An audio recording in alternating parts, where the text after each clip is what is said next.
Good evening, everyone. Thanks for coming. Welcome you to the Planning Commission public hearing and regular meeting of March 16th, 2023. We're at 7:30. We're here at Farmington Hills City Hall in the great city of Farmington Hills. I think tonight, Cheryl, the only one absent is Joe. So I will entertain a motion to approve the agenda. Do I have a motion? Barry, so move. Second by John. All in favor, say aye. Aye. Opposed? Ayes have it. Let's start with the public hearing. The first item is 4A. Amend Plan Unit Development PUD 6 of 1993. Location is 27614 Middle Belt. The proposal is to amend PUD to permit drive-in restaurant use at one existing southwesterly building. Tonight, it's a recommendation to City Council. They'll make the final call. Applicant is Masroor Ahmad, and the owners are Merchants Marketplace LLC. Joe, do we start with you or we go with the proponent? At a public hearing, we begin with the proponent and then... Okay, very good. So if the proponent's in the audience, you come forward, introduce yourself and your address. Welcome.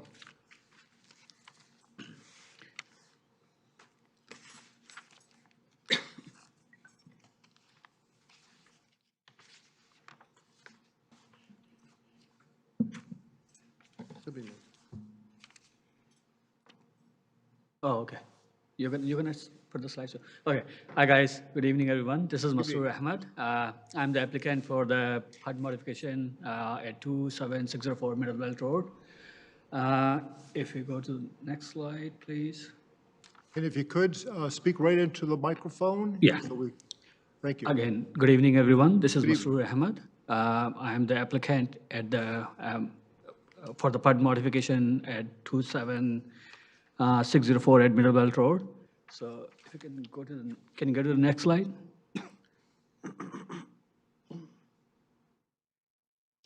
So next slide. Got it? Okay. Very good. Okay. Thanks, Ken. Cross. So I just introduced myself. I'm gonna tell you a little bit about the project detail, the site, show you the site plan that I submitted to the city, what we are looking at the PUD modification, a little bit about Bigby, and then conclusion. So again, this is Masroor Ahmad. I'm the franchisee owner. We're looking to get the approval on the PUD modification for the restaurant drive-through use. So here are the details.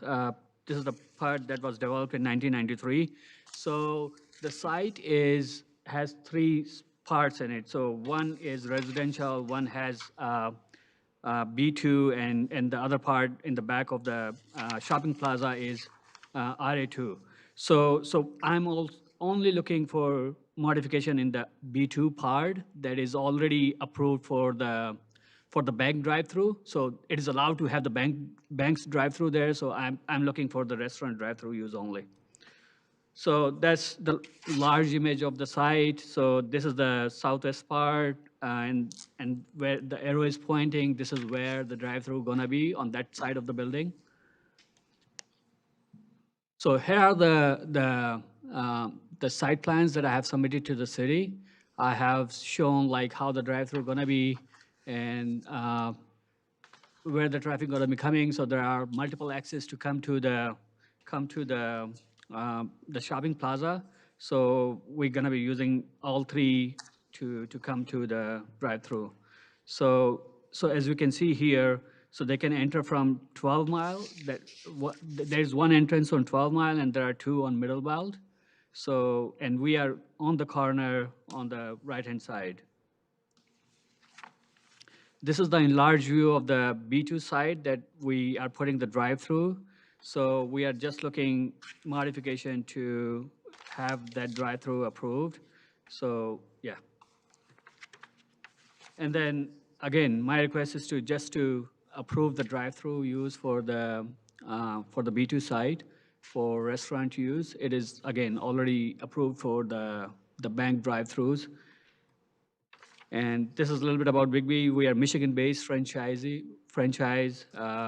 We're not going to be as busy as Chick-fil-A or Starbucks or the big brands. So we sell around 350 cups a day, so in the entire day, so it's How many per day? 350, around 350. 350? Yeah. And then we're going to be adding about, give and take, like 30 employment opportunities as well through that Big B. So it's going to be mostly like college students and the younger people, so they're going to have opportunity to work there and serve to the community. Yeah, thank you so much. If you have any questions, my email is there, and then I'm here as well. Thank you, Mr. Ahmad. Any questions from the commission for the proponent? Seeing none, we'll turn it over to our consultant, Joe. Thanks. Right, so as was explained, this PUD is actually pretty geographically large. It extends over the neighborhoods to the east. He is talking about the portion that is Zone B2, and it's generally what's labeled A on the exhibit in the PUD agreement.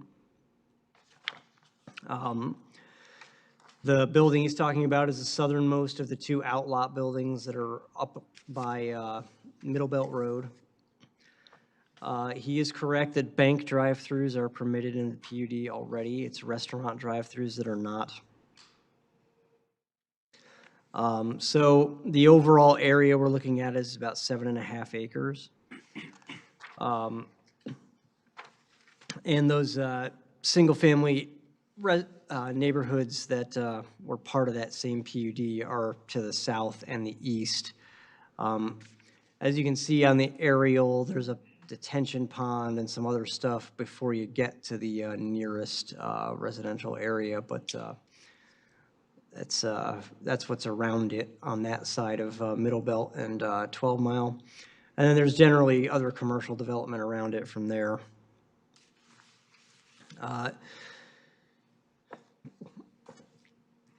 So you've already made a determination that this is a major amendment, and that's why we're having a hearing tonight.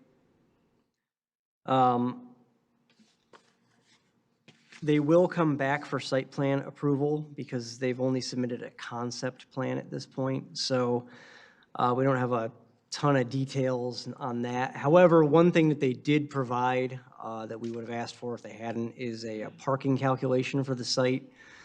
Because they're going to be taking some parking out if they do this drive-through, and we wanted to be sure that they wouldn't be going below the requirement. If they did that, they would not. They have an excess right now and would continue to have an excess afterward. So our letter ends with some discussion questions. I think they've clarified at this point what the area that's being affected is. One of the things that we did want to point out again, we pointed it out last time, but I want to just call attention to it again, is that this development has had assembly hall type uses in it over the years several times, and they're actually prohibited in the agreement. And I think that as long as we're looking at the planned unit development agreement, it might be a good time to remove that prohibition so that we're reflecting what's actually happening on the ground there. It's been occurring without incident, so it seems like there's not really a reason to keep a prohibition on it. And it's a thought anyway. It just seems like we should square it with the reality on the ground. And then the other thing is that, you know, this is an amendment, a major amendment to a planned unit development. So planned unit development is always a negotiation. So if you're going to allow drive-through use here, which of course is not permitted in the underlying zoning, you might consider whether this presents an opportunity to look at whether other modifications to the planned unit development might be warranted, if there's anything that you might look at in terms of improvements or things like that. Landscaping or enhancements to that corner feature, for instance.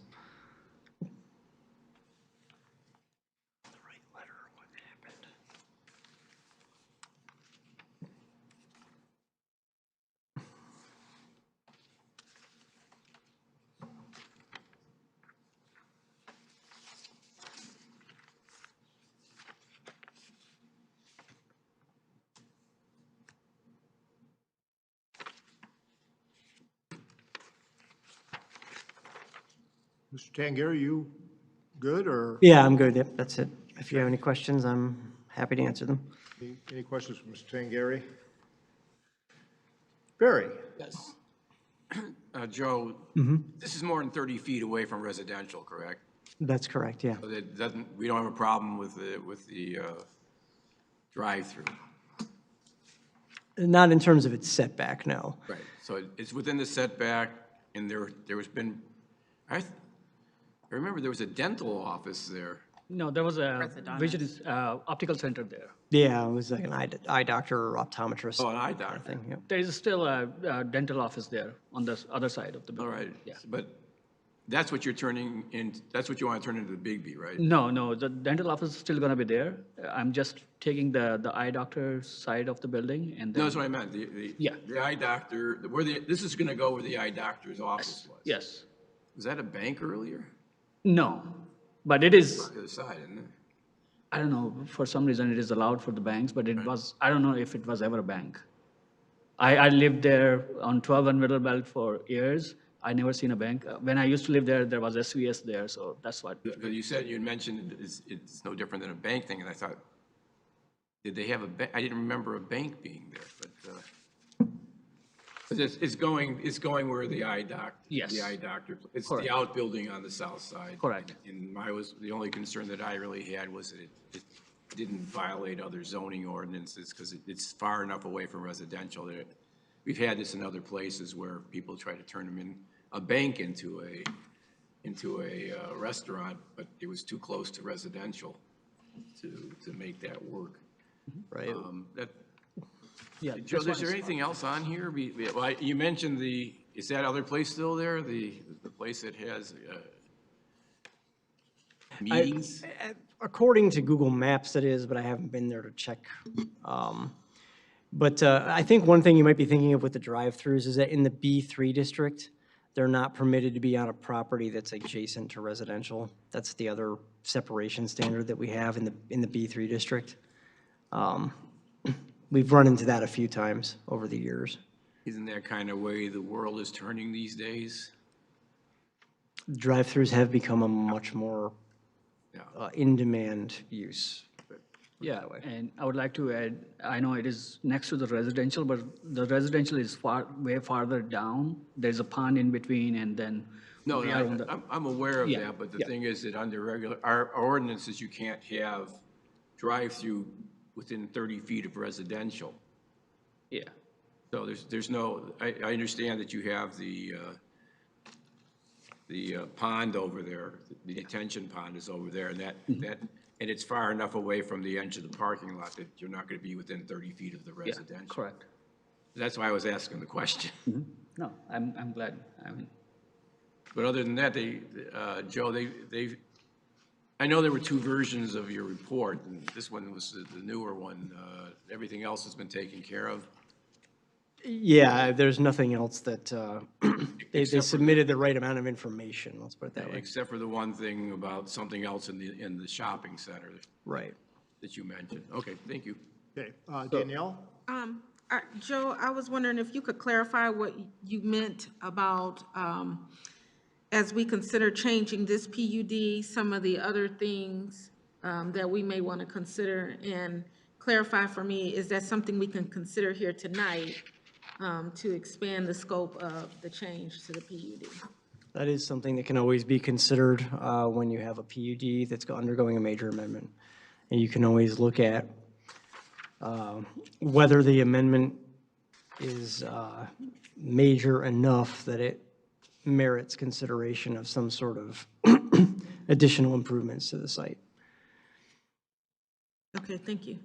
I guess my only concern with that, and I turn to Tom, in no way should we prejudice this applicant and his application, and isn't there kind of a notice thing we'd have to do if we want to eliminate assembly, or is that kind of a separate track? I don't want to gum up the works for what's going on here with adding something else that's going to go to council. So I guess from my perspective, Mr. Chair, you could, I mean, so the applicant has come in and, you know, sort of representing the entire site. So if Okay. there were something that the commission thought should be included because of this development or just generally, yeah, it's a PUD. Okay. You could require that, but there's nothing shown, and I guess just to be clear though, and I know Mr. Tangari's raised it, the applicant isn't proposing anything, and I don't think Mr. Tangari's report suggests anything, so, you know, you should probably be looking for some sort of nexus between whatever this gentleman's doing and what you might want. And I guess while I have the microphone, I guess I am not clear whether the drive-through would be just for this building or the entire commercial area. Because I know you started out saying that we've solved that, and Well, we do know the area of the site. It's that area This A. building. Yeah, but the whole area? strictly speaking, in Area A, you could potentially do another drive-through in the future, right? I guess that was my question. What is it you're being asked to add drive-through to? The whole commercial area or just this building? So for me, a legal question that would be, could we tailor it to the PUD agreement to specify that building? Could we narrow Yes, it down? absolutely, yep. So we could narrow it down in terms of just that allowance for that building. That would be a reason. But I didn't know if that was what your planner was suggesting or not. Yeah, and I think that's what the proponent's asking for, just that. Yes. building. Okay, any other questions of the commission before we go to the public? Danielle? Yes. I'm wondering, as we look at that, how does it fit into all the things we've been talking about for the master plan? And a lot of what we've discussed is around zoning and those things. So if there's an opportunity to make the PUD in a way that fits into our master plan, is it worth thinking about today? Okay, and I think that's generally a good commentary for the planning commission when they consider items like this and say, in view of the master plan, our current master plan, and what we're thinking about, does the proposal make sense? Is it kind of consistent with what our thinking is? And I think that's a good point.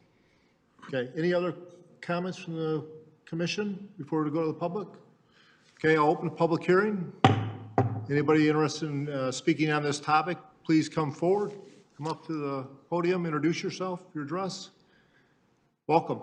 And proponent, you can have a seat. Thank you. Good evening. I'm Dr. Thomas Giacino. I occupy 27600 Middle Belt Road, Farmington Hills. So basically, I am the only other tenant in the building that we're talking about.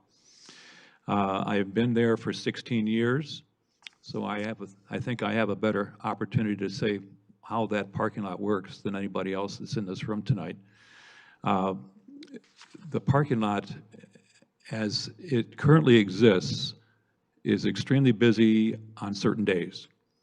Planet Fitness coming in has made major changes in terms of the volume of parking that we had. We previously had a grocery store there, where Planet Fitness is now.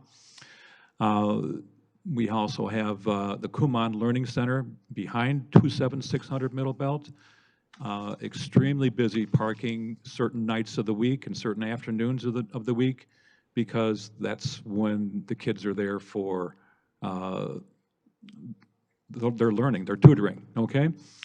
And so my concern here is the volume of parking, number one, that is needed.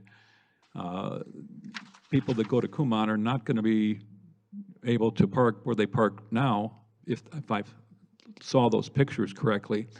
The drive-through in the back, running around the back of 27600 Middle Belt, looks to me like it's taking away some of the spots. And right now, on certain nights, certain evenings, certain afternoons, that lot is completely full, and people are parking where the drive-through would be. Literally, behind my building, right there in the back of my building, right up against my building, they're parking, waiting for their children to come out of the Kumon Center. So this, to me, is taking away space that is currently used. Even though you may say there's enough space parking way out by, Middle Belt Road, that's not where the parents gonna wanna be when they pick up their kids. That's hundreds of feet rather than 30 feet to pick up their child when the child runs out of the Kumon and runs to the car. So to me, this is a problem. Also, the way I saw that drive-through is basically it wraps around the back of the building. So therefore, it blocks off my ability to have deliveries, because that's where my delivery entrance is, okay? Also, I have my emergency exit of the building in that same back of the building area. We currently, when COVID came into existence, we had to change the way we do things. So we brought patients in through the front door with parents, and we would exit patients out the back door, the emergency exit, to the parents. So the parents would basically drop the children off, drive around to the back of the building, pick up the children when they're done for their appointment, to minimize the number of people crossing through the front door, going in and out of the building. So there was less exposure to other people as we went through the pandemic, okay? We have maintained that because the parents like it. Basically, they like dropping their kids off once they know, they trust us. I've been in business, I've been Farmington Hills orthodontist for 35 years. So this is, I know the area very well. I grew up here. This has been my home for a long time. I don't currently live in Farmington Hills, but it's home to me. So I would like to vote, if I had a vote, it would be against the drive-through option, not against the restaurant. I don't have any problems with that. I think the space needs to be used. I get it. It has been vacant for a few years. The RX Optical that was there, they left during the pandemic, and they didn't come back, okay? So it's been a couple years vacant. When I built out our suite in 2006, opening in 2007, there was nobody in the building. The building existed, but there was no one there. So I took 3/4 of the building, I took 3,600 square feet, leaving approximately 1,200 square feet of the building to rent out for the owners. There is 100 square feet of that 1,200 square feet that is a common area, though. So they don't get to use the entire 1,200. There's only 1,100 square feet or so, because there is a water closet in there that also has a roof access to get to the roof. So that's a common area that we all have to use. But anything that, excuse me, I'm getting off track. Anything that restricts the ability to use that parking lot is going to be a problem. I have children, all of our patients, well, 85% are kids, okay? So I have probably 800 patients in treatment that go in and out of my building. I have thousands of patients that have been treated that come back for retainer checks. I have thousands of patients coming to see me that are pre-treatment, they're before treatment, they're just doing observation until they're ready for treatment. I have a lot of patients coming in and out. I just don't want to see anything happen to the kids. That's my concern.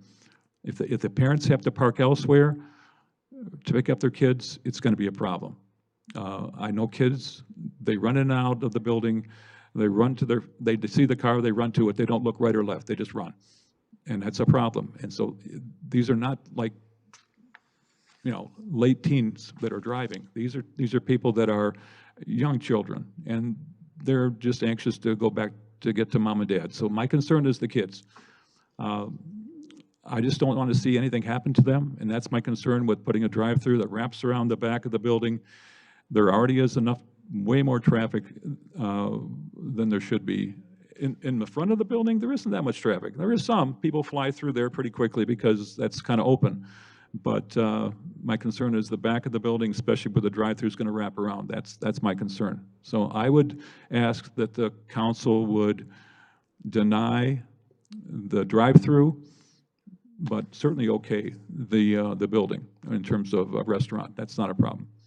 Okay, well, thank you very much. And certainly we're concerned about any pedestrians near and around that building. And that's why we'd ask when site plan came in, look at the parking, how the parking works, how circulation works, and certainly we don't want to put anybody, especially children, Exactly. in danger. So we appreciate your comment. Thank you. Thank you very much. Cheryl, you have a question about the gentleman's? I would like your doctor to spell your last name. Jusino, Jusino, Jusino. Thank you. Thank you, doctor. Thank you for coming in tonight. Oh, thank you. Any other, Mr. Ahmad, we'll give you an opportunity to respond to his inquiries and questions. Any more comments from the public on this item? Seeing none, I'll close the public hearing. Mr. Ahmad, could you come up and let's talk about, and if, Chris, could you bring up the site plan that shows kind of the circulation again? So one of the things that Joe indicated earlier for all of us was that, you know, a detailed site plan would come, we have to verify parking, and certainly you have to make the circulation safe. Would you like to address? Yeah, so I appreciate your comments, and I would never do anything to the kids. I have two kids as well, 13 and 8. So I'm father as well. So we are not taking out any parking spot from the back. So all we did is we modified it a little bit so that it can have the space for the drive-through, as well as we are not taking the back doors, we're not hindering those as well. We have the loading zone as well. So the drive-through itself is going to be way farther down. So there's a sidewalk, and they're going to be like 10 feet, and then after 10 feet, they're going to be cars. So there's a loading zone 10 feet as well in between for putting for the trucks and those purposes, like if we have to put anything in the building. So, and as far as, again, for the parking spots in the back, we changed it. It looks different, but we are not taking anything out from here. And as you can see here, I don't know where's my mouse is. So here, so this is how it is right. I can show you. I don't have the existing picture, but there's no loading zone right now. There's just like the street that goes by. But we have added the loading zone as well, 10 feet, and then there's going to be something in between, and then there's going to be a drive-through. So we're kind of delving into the site plan a little bit to try to address that issue. How do you keep vehicles out of the loading zone? And what's going to be planned there? Is there going to be a taper somehow, or? I'm sorry, I didn't understand. How do your you question. keep people out of the loading zone? Oh, there's going to be something in between to separate the drive-through plus the, probably, I don't know what it's going to be. I can talk to the engineer, and then I can tell you about that. But there's going to be something in between. So let's talk about the banking issue and the drive-through. So talk about the planning aspects of that. So drive-through is allowed? For banks, yeah. For a bank? Yeah, a bank is allowed to have a drive-through. And can, So it is allowed for a bank. So what's the practical difference? Are we seeing, is it volume, traffic? Volume would be the practical difference. I don't believe there actually is a bank drive-through in this development. It's permitted but not present. Yeah, it's a matter of volume. Bank drive-throughs tend to have lower volume than restaurant drive-throughs. Questions from the commission? Danielle? The volume for the bank was determined in 1993. So Yeah, that's true. Yeah, absolutely. how does that factor in for now, given more people prefer to stay in their cars for their transactions? The difference is narrower now than it would have been back then. I don't know exactly what the international traffic engineer group would project for a bank drive-through now. But yeah, the difference is definitely narrower. Drive-throughs have become a much bigger factor at banks than they were back in 1993, no question. Any other questions? Okay, so it's back to us.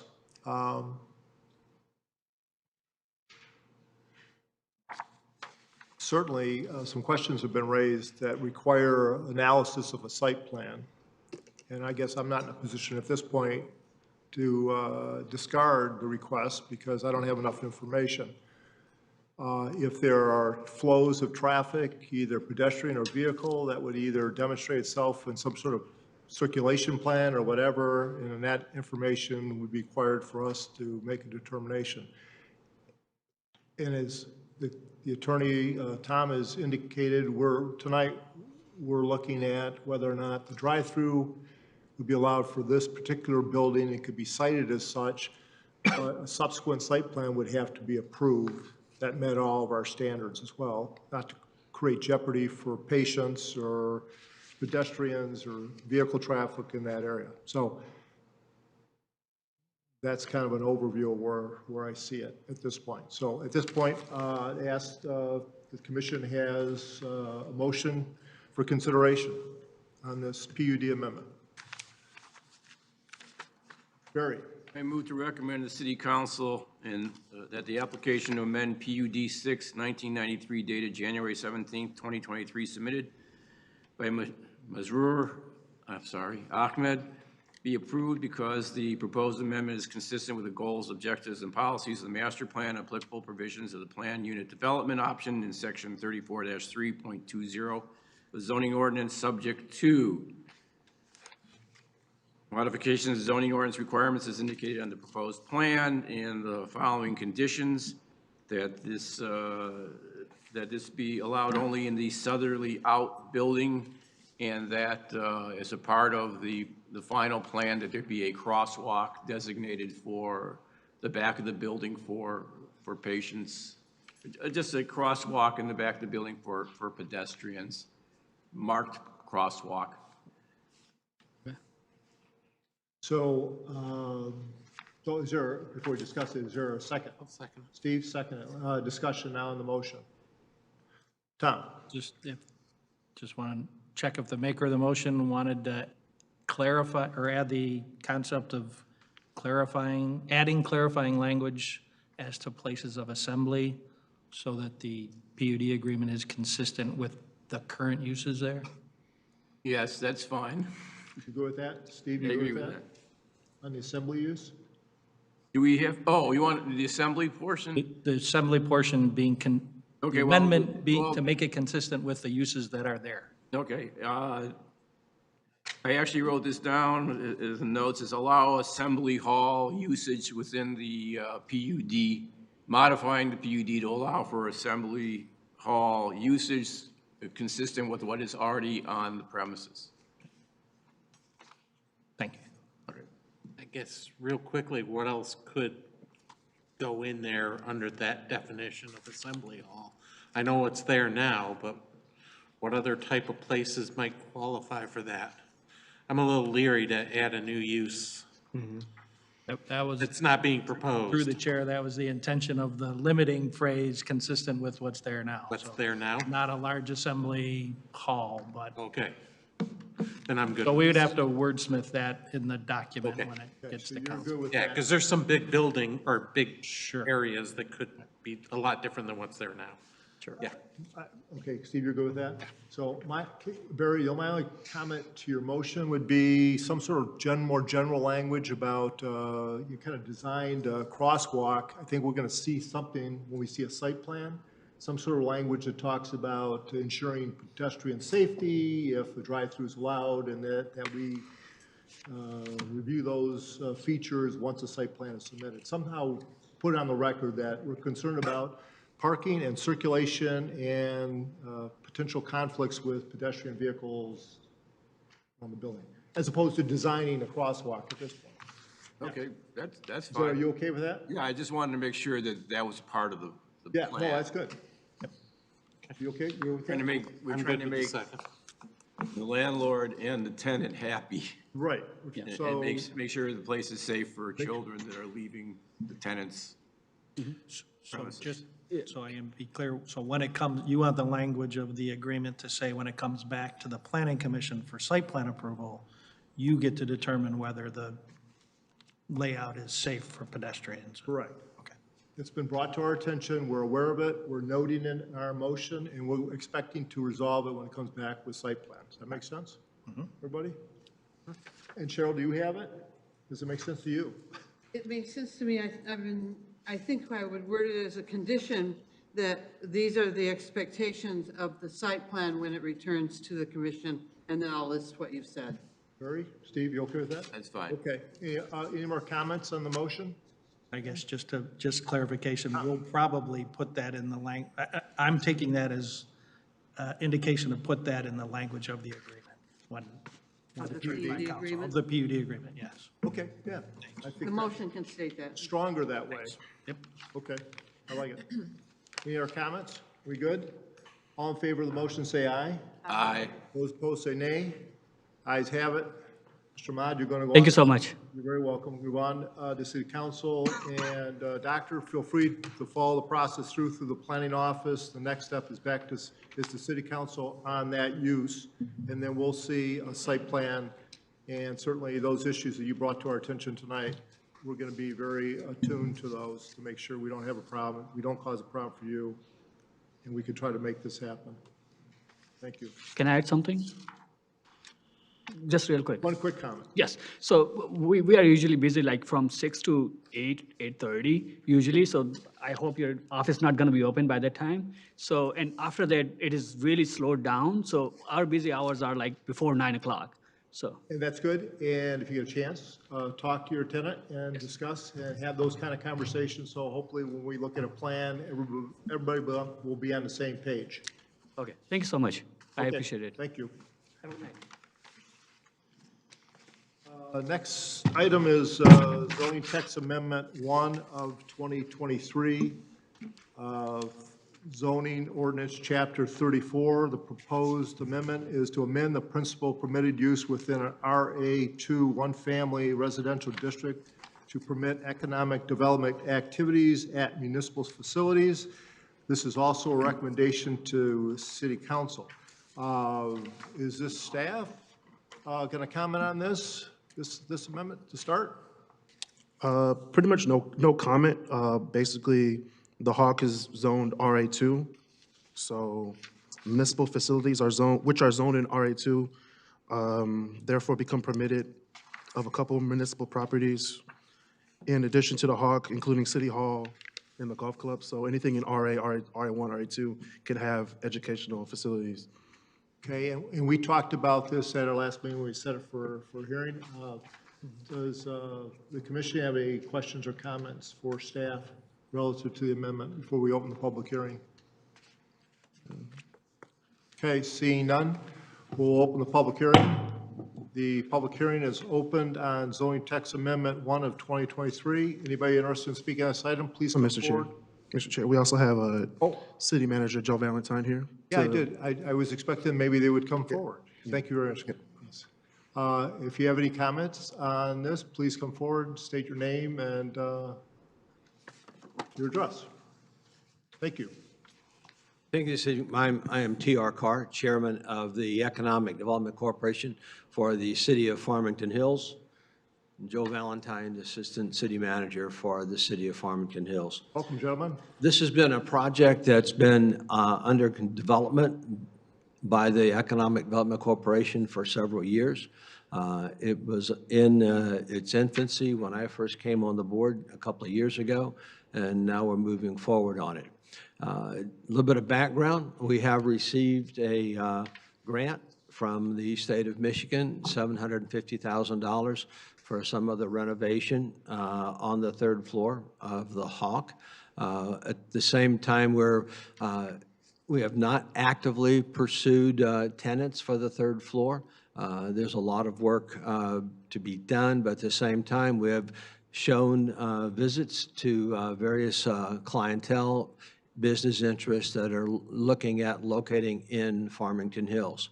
This site, what we're asking for, this deals with the former chemistry and biology rooms at the former Harrison High School.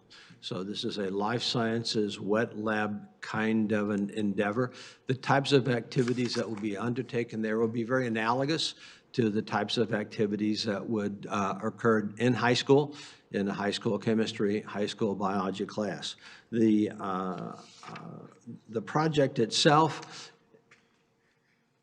would really affect only the third floor of the Hawk.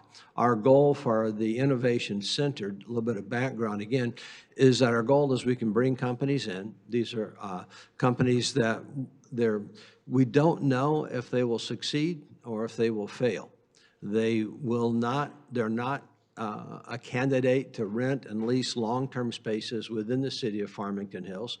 They may last 6, 8, 9, 10 months. They may last 2 or 3 years.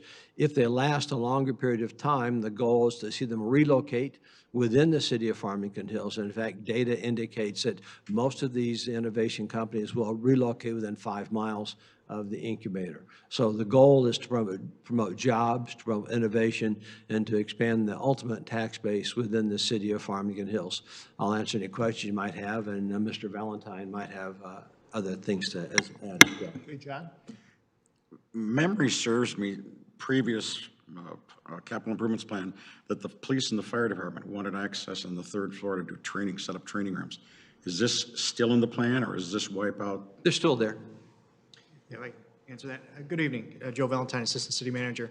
The project that we're talking about is strictly for about 14,000 square feet, encompassing primarily the old science labs on the 3rd floor. The balance of that 3rd floor is still under review. We have a study going on with the Special Services Division to assess potential future uses of that 3rd floor. So what we're talking about this evening for the Innovation and Economic Development Center would be primarily for the labs that exist on that 3rd floor, which is about 14,000 square feet. Of that 14,000 square feet, the build-out plan that we've received authorization for from City Council is really a phased approach. So we're taking one lab, about 2,000 square feet. We'll be building that out and renovating that for use of tenants to come in. And from there, as the interest grows, we will build it out, kind of white box the other labs, and then have a progressive development approach for that incubator space. You may not know the answer to this, but it seems to me years ago, they took the old Kresge building downtown, the original building before they moved to Troy, and they turned it into an incubator system. Are either of you familiar with that? And I was just wondering how successful that whole concept of an incubator system is. Was part of the, not that one specifically, but as part of the research and the feasibility study that was done for this project, we brought in public sector consultants out of Lansing to help facilitate that process. There is a large demand for this use in this area. And since we've started discussions, we have been contacted by several potential tenants representing interest, as well as some of the other incubators in the area that have exceeded their capacity at their sites. So from that standpoint, we envision this to be rather successful with the interest that we've received to date. We're also in discussions with some of the medical facilities in the area, some of the hospitals, for potential partnerships to facilitate some of the innovative uses that they have and don't have capacity for at their locations that we could potentially partner for here in Farmington Hills. So the evolution of that is kind of progressive in its development stage. We are focusing on, like I said, one lab at this time with a couple of smaller tenants to really kick this off and then hopefully watch it grow over time. What other cities are currently, you mentioned other places, you didn't mention where. So there are other innovation centers. Ann Arbor has Ann Arbor Spark. Plymouth has Millsec. There's the Tech Town.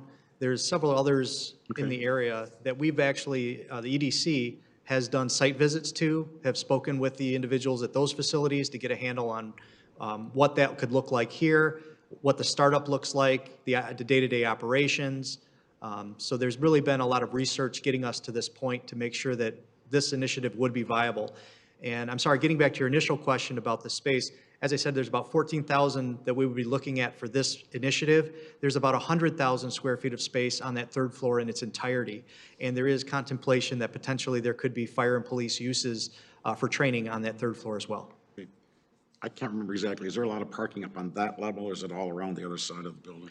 There is parking on the other side of the building, not as much obviously as the east side, but the west side of the building does have parking.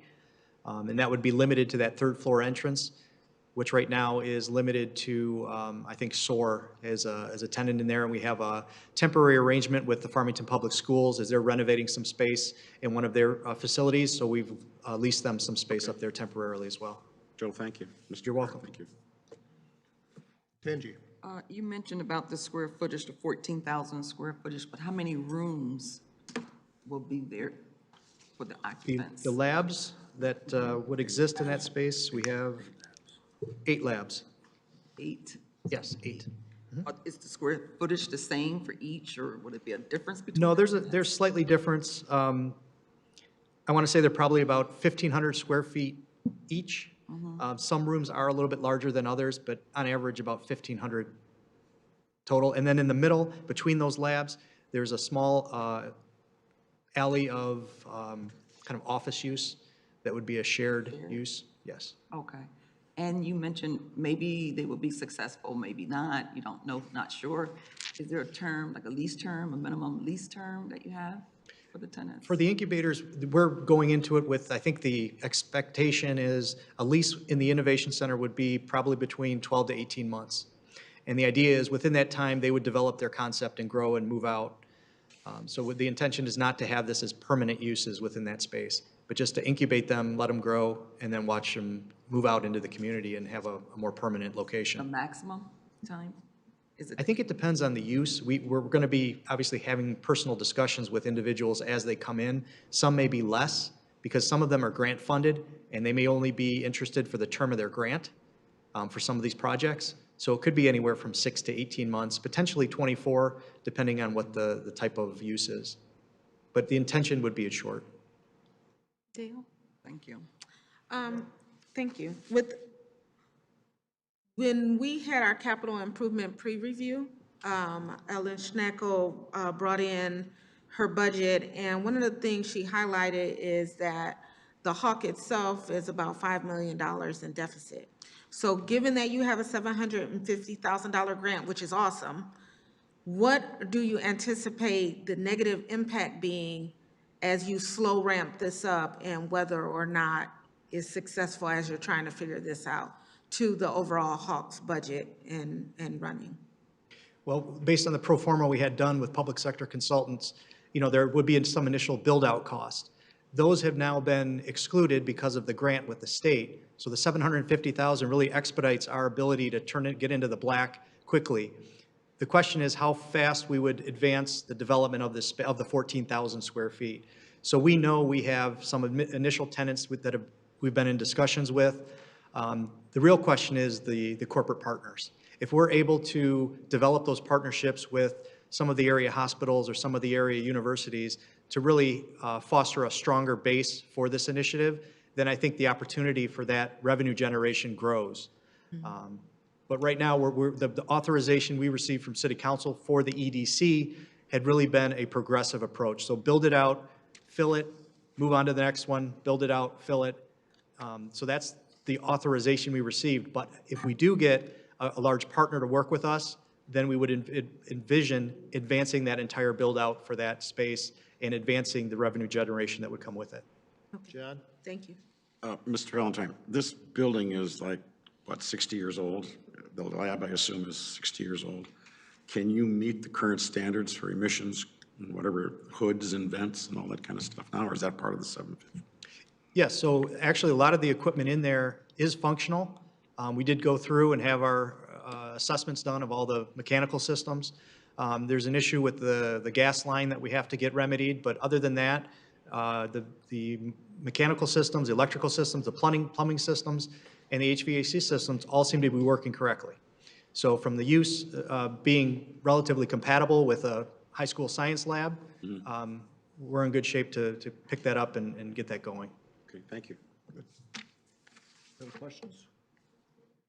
Well, I commend economic development, and I know other communities have incubators, and we're doing it, and we're trying to foster development. And I do have one question with regard to occupancy. Will they go through an administrative process for a C of O or certificate of occupancy to occupy, and kind of the same administrative review by fire, engineering, and stuff like that in terms of materials or whatever they bring into the building? Is there going to be some sort of process for that? Yeah, we'll be working with the building and planning department with regard to those uses. What we're really looking for is getting the clarity in the zoning ordinance, because in discussions we've had with planning and with the city attorney and the economic development department, that while we're able to put the use in, it would be a better approach to clarify the language, and that's why we're asking for the zoning text amendment. Very good. We appreciate that. it does clarify things. Okay, any, Public hearing. yes, sir, I was just going to mention that. Public hearing. Yep, oh, we opened it, and that's when these gentlemen came up. So is anybody else, thank you very much. Thank you. Thanks for coming in. Anybody else would like to speak to this amendment? Seeing none, I'll close the public hearing. Now back to the commission for comment and/or a motion. Jim Barry. I move to recommend to City Council the zoning text amendment 1, 2023 be adopted. Support. Been moved by Barry, supported by John. All in favor, say aye. Aye. Aye. Those opposed, say nay. Ayes have it. Moves on to council. Thank you, gentlemen. Thanks for coming in tonight. Good luck with it. Thank you. Okay, the next item is something that's familiar to us. It's something we've worked on the last 3 months or so, is the Planning Commission's capital improvement plan for 2023 to 2024 through 2028 to 2029. It's a 5-year plan. It's something that the city's Planning Commission looks at annually. It is a plan, it's not a budget, there's numbers in it, and through the last 3 months in meeting with all the city departments, the commission met with the departments and we looked at their priorities, we gave input to it, and we put together a plan which, Chris, I think is available at our public offices, and we've advertised this hearing for the public to review it. This is the opportunity at this meeting for public comment on the plan. Chris, did you have a presentation, or are you here just to answer questions if questions come up? No presentation, no comments. Okay, so there is a plan, a 5-year plan. Again, it is a plan of proposed capital improvement items, generally $25,000 or more, or part of a network of capital improvements that the city foresees in the various areas, whether it's police, fire, sewer and water, technology, special services, recreation, or whatever, it's within that plan. And again, ignore the numbers, but it gives you an idea of the categories that's on the screen and the dollar amounts, and of course, this is over a 5-year period. And of course, none of those things happen, those plans don't happen unless council plucks those items from the plan and actually instituted in the city budget. So, with that minor introduction, any comments or questions from the commission? Seeing none, we'll open the public hearing. Anybody would like to speak to the capital improvement plan, please come forward. Seeing none, public hearing is closed. Back to the commission. Do we have a motion on the plan? Steve? I move to adopt the City of Farmington Hills Capital Improvement Plan for 2023-24 through 2028-29 as presented, and that the plan be forwarded to City Council. Support. Okay, moved by Steve, supported by John, to adopt our plan. All in favor say aye. Aye. Aye. Those opposed say nay. Ayes have it. Plan's adopted. Thank you very much. Now we're out of the public hearing portion of the meeting. Now we're into the regular meeting. This is item 5, item A, rezoning request 1, 2 of 2023. Location is 29400 Orchard Lake Road. The proposal is to rezone parcel presently zone B4, planned general business district to B3 general business district. This is to set the item for public hearing, so we get additional information and we have actual public hearing on. So it's kind of a pro forma discussion tonight and get a little background on what's being requested. So we're asked to set it for public hearing of the Planning Commission. Applicant is Frank Jamel, and the owner Amira Plaza LLC. Start, I think, with the proponent. When it's not a public hearing, we usually come over here first. Okay, we're going to start with our consultant, Joe. Thank you. Okay. Yeah, so we're looking at 3/4 of an acre. That's just south of 13 Mile Road on Orchard Lake Road. There's a little multi-tenant commercial building there now. It's kind of toward the back of the site. The front of the site is kind of narrow. Chris, can we get the map up? Or great. Yeah, Thank you. there we go. Okay, thanks. Go ahead, Joe. No problem. So when we look around this property, there's medical in an office district to the north, plus a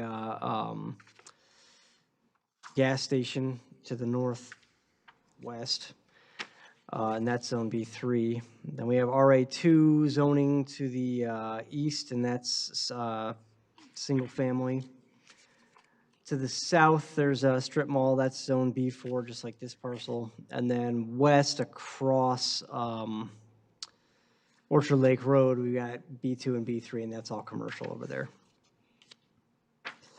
The land is designated shopping center type business on the future land use map. The future land use map shows a generalized plan for the future development, and it's not necessarily precise in terms of exact, parcel boundaries for each land use category, but that is what this parcel falls into on the future land use map.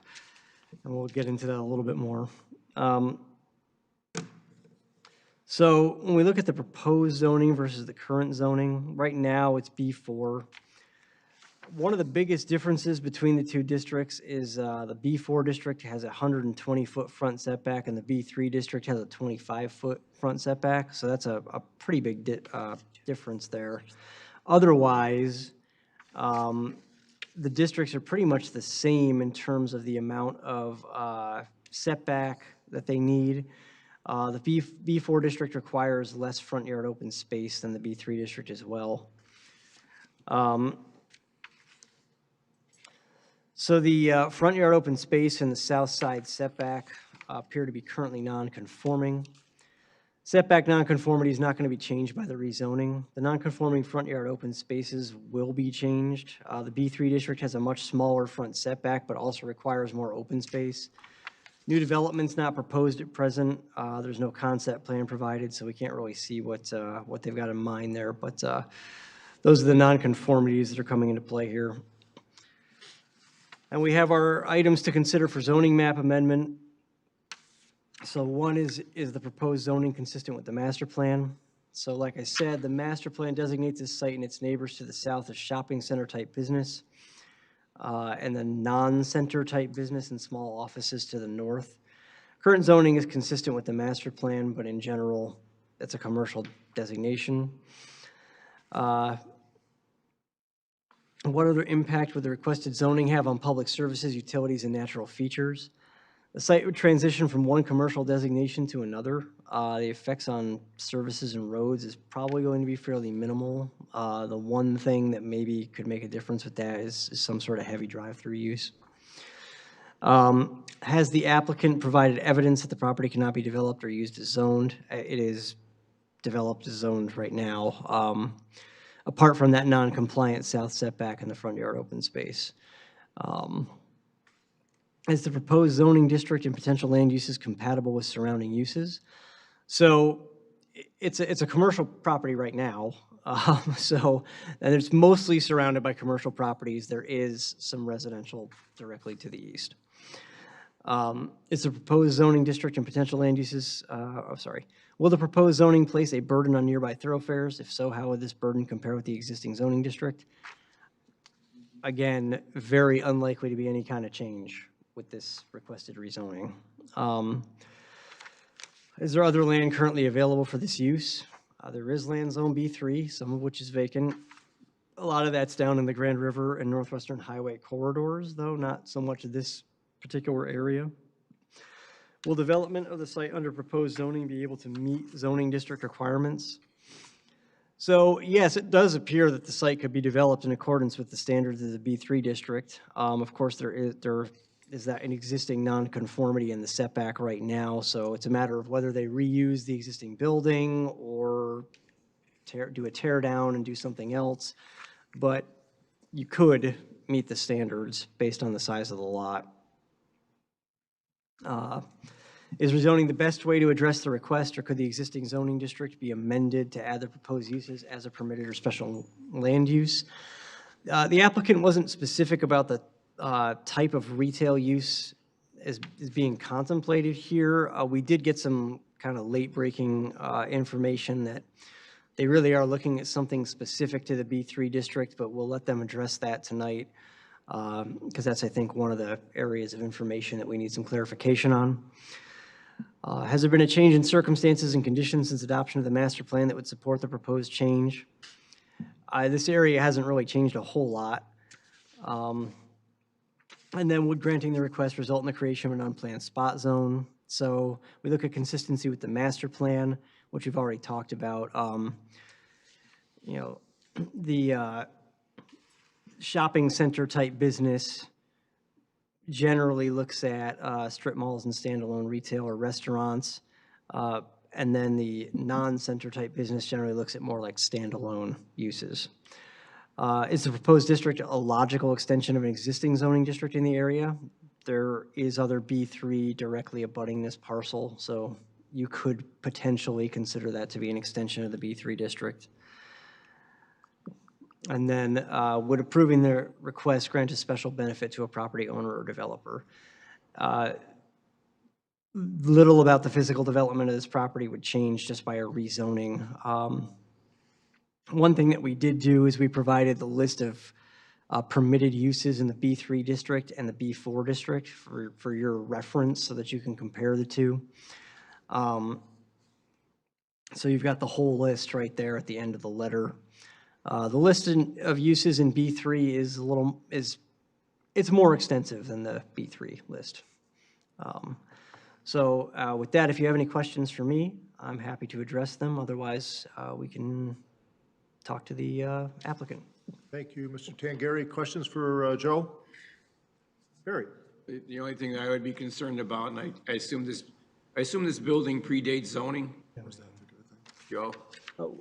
The construction here, it might predate the existing zoning, yeah. I don't know exactly, Since the but city's turning 50 this year, I assume this building's older than 50 years. the owner might be able to tell you, but it's been there for a long time. Well, the only thing I would be concerned about, and I don't want the owner to do something to himself, that changing the zoning won't affect the setback situation as the building sits now because it's grandfathered in. That's correct. The non-conforming setback to the south would remain the same non-conforming setback in the other district. So there's changing the no- zoning won't Yeah. only affect the setbacks if they decide to redo the building. Exactly. If he takes the building down, then we're looking at meeting the I don't want him to do setbacks. something to himself that he doesn't like. That's. Okay. Thank you, Barry. Any other questions? Okay, we'll turn it over to the proponent. Introduce yourself and your address, please. Hi, my name is Frank Jamil on behalf of Amira Plaza LLC, and I'm the applicant. Welcome. Thank you. Good evening, everyone. A little background on this property. I was actually introduced to this property by your Economic Development Director, Christy, I'm sorry. I had attended a forum for professional real estate professionals for City of Farmington Hills. They threw a forum to get opinions and input of development, properties, future uses. So we got talking, and she brought up the property, and I looked at it, and I saw the willingness of the city to work with somebody. The concern there was, and everyone's concern, was how can a property have half a decade of vacancy on Orchard Lake and 13 Mile? Even though it was marketed, and we came up with the conclusion that nobody was willing to put in the dollars, the time, and the effort to make something out of it. So I ended up buying the property, and I sat with the planning department prior to filling in the application, and I said, give me your input. I want to rezone this to B3 because we want to have a advertisement, market it correctly, and bring in some new ideas from developers who don't have to go through the process. It's already advanced for them, and say, here's a B3 on 13 Mile and Orchard Lake. Bring us your plans, bring us your ideas, and we'll go forward from there. So I moved forward. The planning department liked my idea, and they agreed with it. And, we concluded that the request is reasonable. and one that the property adjoins another B3 district property, and it's not contrary to the master plan, and it's not a spot zoning. So we felt it's appropriate. So that's why I turned in the application to rezone it, and I'm here before you. And any questions you have, please ask. I might repeat the same points over, depending on your questions. Very good. Any questions for the proponent? Yeah, Danielle. Could you tell me when you acquired the property? I believe we got it in, we closed on it late January. Oh, of this year? Yes, Okay, yeah. I missed that memo. It was for sale. Okay, welcome. So am I hearing you correctly that you're planning on just you want it to be rezoned and then you plan on flipping it, like No, reselling it? we plan on marketing it. We don't want to sell the property. Okay. Right. So Gotcha. we plan, I even actually gave it to the city director to market it. She has some platform to market Farmington Hills properties, and I gave her the green light to go ahead and market it from now. Tangi? Okay, so similar to what Kristen's asking you, from what I understand is that you brought the building, Yes, you're going to redo it, you're going to make it available and attractive for others to come in and occupy. correct. As tenants to you. Correct. And at this time, between the time I filled in the application and this meeting, I received a LOI from someone who's, they have an auto buying company that requires them to be in a B3 zoning. They want to move forward subject to the property being in a B3 and us doing some improvements to the property, is updating the facade because it was over 50 years old and no one's ever renovated it. Okay, so, What use was that again? Auto buyers, they do auto leasing and sales, and they want to show them, hopefully I can fill in there was a supermarket there, the Pack Market, I don't know if you Right, ever yeah. drove by it. I'm hoping to get them that space, both stores. so currently, I see the photo, Yeah. I do see the market. So currently, there are tenants there already? No, So there's the one whole- tenant at one end where the Land Restaurant At is. the restaurant? Yes, and they're, I don't know, they're having some health issues, they say, and I don't know how long they're gonna be there. Okay. I remember years ago, there was another restaurant there that Yeah, was. Thai well known. peppers. Yeah, it was a good restaurant. Yeah, Okay, so you're just purchasing and you're just going to lease it out to tenants? correct, and bring in ideas from developers. Today, there's new footprints, 900 square foot ideas with drive-throughs. Of course, they'd have to go through planning and variances, et cetera, et cetera. But like he said, Joe, a B3 has broader uses, so we can bring in more ideas to this vacant space. Steve, did you have a question? Are you good? I was going to ask about the use. Same thing. So, Okay, very good. Can you bring up the zoning map again, Chris? So this may be a technical issue for you guys, our consultant and our staff. So if this were to change and we were to advertise it to B3, would we carry it out actually to Orchard Lake Road where the map depicts it? Or is that just, I know that's kind of this area right here. So is that, or is that misprint on the map? Yeah, so the, Well, right, I know it's a road, but it goes to the road, right? the map carries, it looks like the map carries all the zoning to the center line of the road. Right, So I would think that if we did B3 here, it would be carried to the center line of the road Okay, because. okay. Because that if we were seems to going be to change the consistent. line, Yeah, it seems to be consistent with the way Farmington Hills GIS has Okay. handled it in the past. So Okay. yeah, I would think to the center line. so if we see in the future, if it comes through, it'd be to the road and the lines would be straight. Okay. That's a good question, Oh, actually. good. A lot of good information. Any other questions, comments? I think motion's in order. Danielle? I have a question. Danielle, got a question? In order. It is more to us. How does this fit into what we discussed we want to see happen on Orchard Lake in the master plan? Especially when an example of a current opportunity for this gentleman is cars being parked in the parking lot.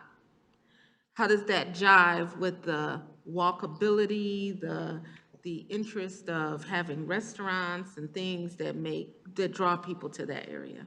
Well, to me, anytime a owner proponent comes before us, that means there's an opportunity and an interest to do something with that property. So it's almost like opening the door to discussions about what's going to happen, what improvements are planned, that sort of thing. So I'm always, my sense is I'm always kind of thinking about the master plan in the background of any time we talk to any of the folks that come here and show interest. And this is the best part of it because they're before us.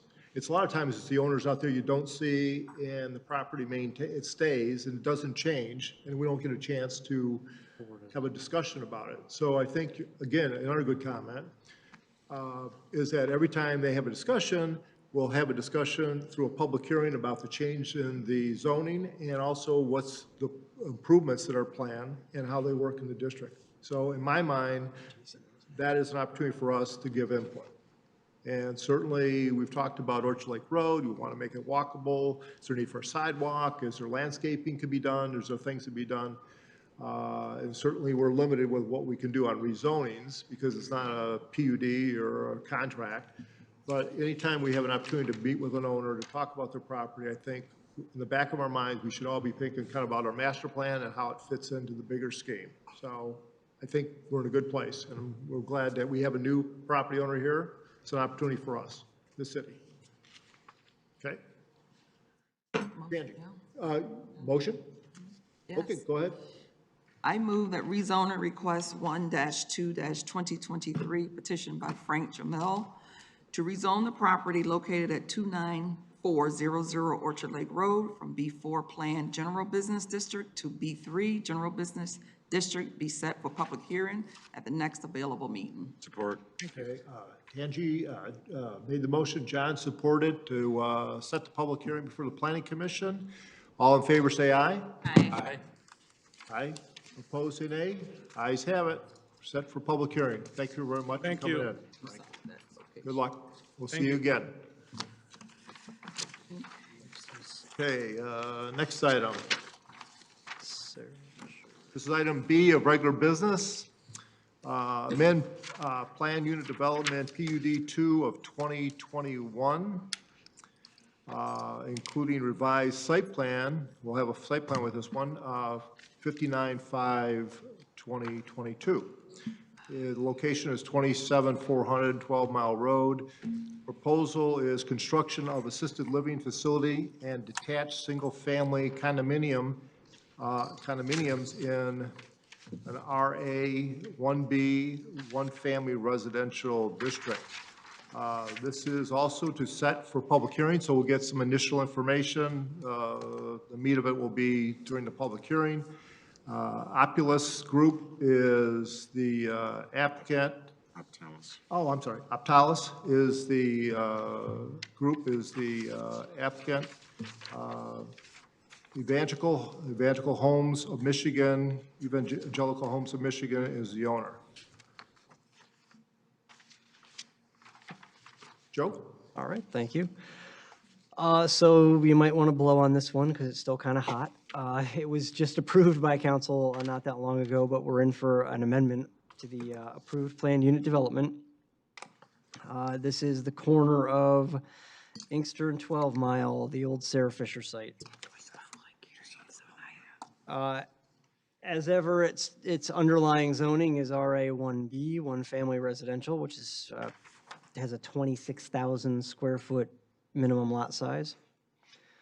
I won't belabor, too much about the existing conditions. I have included in the letter what the original criteria that were cited by the Planning Commission and City Council when this qualified for planned unit development were.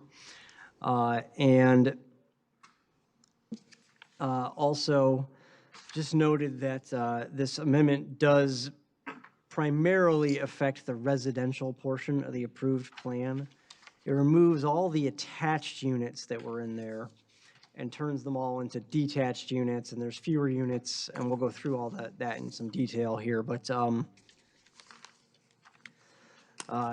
There are some small changes to the skilled nursing portion of the plan, mostly related to how that portion of the site interfaces or does not interface with the residential portion.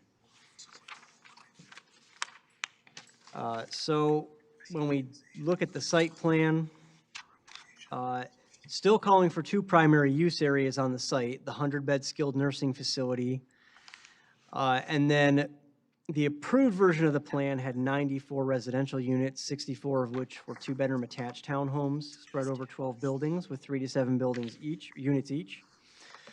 And then the remaining 30 units were 2-bedroom detached ranch-style units with walkout basements. That portion of the plan has been more or less preserved from the original approval with a few little tweaks. But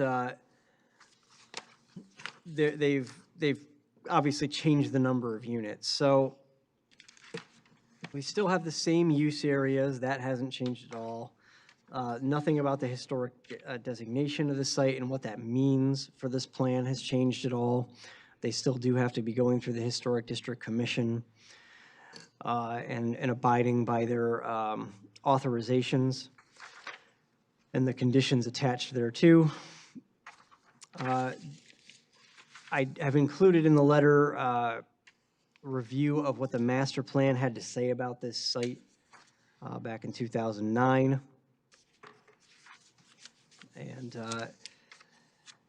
I won't get into it in detail tonight because we're just setting the hearing tonight. Right. When we look at density, this is probably the meat of tonight's letter. So the skilled nursing is the same as it was before. They're still seeking the same relief to allow that use. When we look at the residential portion, they're proposing 51 detached single-family units over 14.1 acres. The other underlying RA1B district requires that minimum lot size of 26,000 square feet. That's 1.67 units per acre.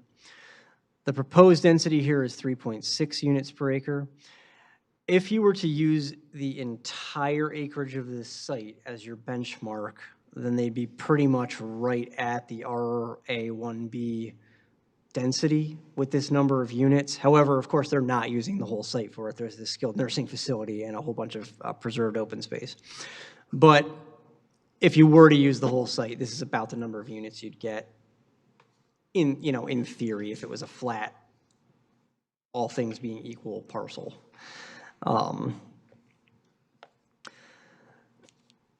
There is still front setback relief sought along Inkster Road.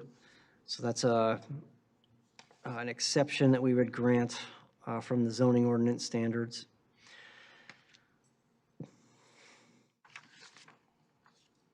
Each single-family unit does have garages that would account for its parking. We do need a dimension shown on the plan there, though, just to make sure that the setback is met. And other comments, we did have a minor comment on tree removal, so that's something that should be addressed before the public hearing, just to adjust those numbers accordingly. Same with the lighting. We had some comments on the lighting that can be adjusted before the public hearing. And then the other, I guess, biggish note is access. So talking to fire and engineering over the last week, we're noting that the residential portion of the plan is accessed by only one driveway. There's a stub connection to Cheswick that has an emergency access gate and surface, so it doesn't, the paving doesn't go fully through to Cheswick. Fire engineering and planning, though, are generally in agreement that one access point is inadequate for that many units, and that the connection to Cheswick should just be fully made if an alternative means of providing a second access point can't be found. Originally, if you'll recall the last plan, those of you who are on the commission, there was a connection through to the parking lot for the skilled nursing facility. So there were multiple points of access to the residential portion, And that connection no longer exists, so we're now looking at a single point of access, and fire and engineering in particular are not in favor of that at all. So we'd like to see a second point of access somewhere. If it has to be that connection to Cheswick, that's what we would look at. If they can, To clarify, they're looking for a hard connection there now. Yes. exactly. A Favors hard connection or there flat now, favors, not a they want gate, hard not connection. exactly. Redevelopment come and connect to an existing road. An intersection, exactly. Okay. And there is a possibility that they could find their second means of access elsewhere. They don't necessarily have to do that, but that's what, that second point of access is what is wanted at this point. That it? That's it for me, yep. Very good, thank you. Questions for Joe?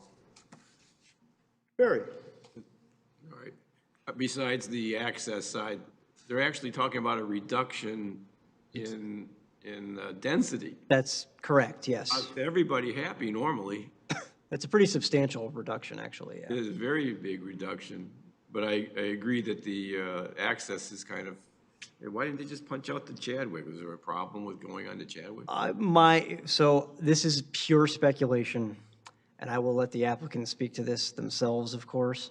But I think that they were trying to avoid antagonizing the neighboring subdivision by creating a connection to Cheswick. That's my guess. Yes, and they have expressed their opinions about this project on several occasions. That is And a I've statement only I would been agree around with. the city since on this commission and then other places since 1995. And I've been watching this piece of property. This is the 5th or 6th time someone said they're gonna do something. I'd really like to see someone do something and tear down all those asbestos buildings. Yeah. Cheswick, of course, is a public road, so that's ultimately the city has approval for who connects to it. Any other questions for Joe? Is the applicant here? Good, come on up, introduce yourself, your address, please. Hello, Tim Lochran, Robertson Homes, 6905 Telegraph Road. I'm representing the development team tonight. Good to see you again. I think we were here, it's probably more than a year ago, but. Welcome. It's been a while, thank you. I don't have a presentation tonight. Okay. I think Joe did a good job of kind of explaining it. Yes, it is a reduction. Just to explain why we're here tonight, if you recall, obviously, we had 3-story townhomes along Inkster. We actually had 2 rows of them. That were approved, so that was an approved PUD, 94 total units. There were 64 of the townhomes, which was always sort of a source of maybe consternation with Planning Commission and the City Council. Our thought always was it made sense to buffer from Inkster, and we had little success backing on to major roads in the past. We were very consistent about that.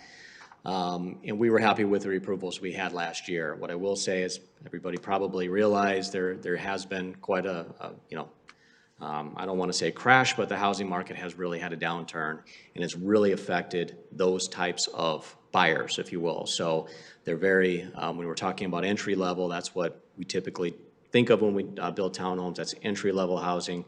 They're a lot more sensitive to interest rate hikes and construction cost increases. So we've, over the past year, we've seen it with a lot of other townhomes. It's more in areas where it's not an urban setting, if you will, a downtown, more walkable. This is less walkable than I'd say some of those other urban places that we do have some success with townhomes. Listen, we don't want to start a project and have half-built, along Inkster Road. That's not good for us, for the detached condos that were in the back. It's not good for you. It's not good for anybody. It's not good for the neighborhood. So we really took it upon ourselves to say, well, let's take a step back. This is a big investment. Let's do it the right way and react to the market. So we came back and we said, well, we're going to lose units, and we're going to back up to Inkster. So how do we buffer from that? And I think we've done a good job. It does drop down off of Inkster, so we're able to get some nice landscaping that kind of buffers Inkster Road from it. So that was a plus for us. Really, it's about the same plan, if you will, especially on the west side. Those units are basically the way they were before. We just took out 64 3-story townhomes and put in 21 detached condos. So I'm actually surprised this is a major amendment. I would think that this would be something that would be pretty simple. There is obviously, and Joe had mentioned it, the connection to Cheswick. Listen, it's a public road. Certainly if that's an expectation of the city, we do want to be sensitive to our neighbors. They're going to be our neighbors. You know, that was our decision to do it as an emergency vehicle access. So it doesn't really show it here. We are proposing emergency vehicle access there. We're actually proposing doing grass pavers with removable bollards. And that would, you know, it's more of an aesthetic thing than anything. So that is what we're proposing. I know the fire department weighed in that they wanted to see, they were fine with the emergency vehicle access. I want to say that. Fire was fine with emergency vehicle access. They just proposed it to be paved with a gate. We would be okay with that. You know, if it's a full access, it's full access, but I have to point out, we had 94 homes in here before, and we only had one single access. We did not have two access. I don't know why that we got the comment at all, because the access before went through, connected to the emergency access on the skilled nursing facility portion. So I'm really scratching my head why they're pushing for a second public access. And frankly, nobody's going to use it. You've got 6 houses on that road. There's no reason why anybody would take that. So I'm scratching my head at the comment.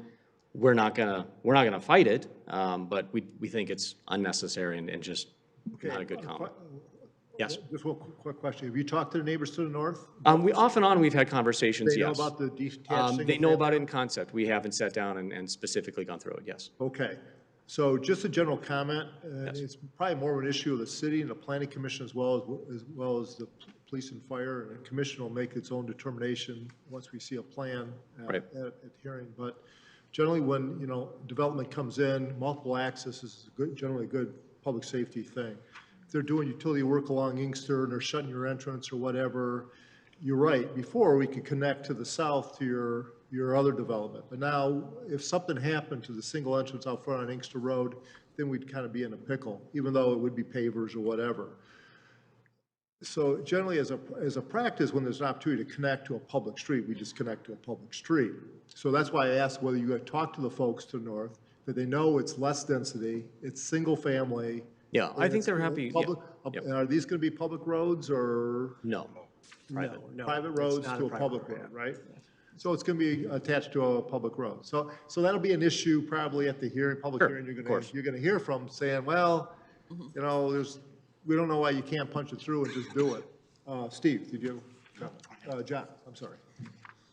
Have you had any discussions with the city of Southfield? They control that section of Inkster Road. Yes, our engineer has been working with Southfield on that, yes. Do they have any plans to fix that, widen it or fix it at all?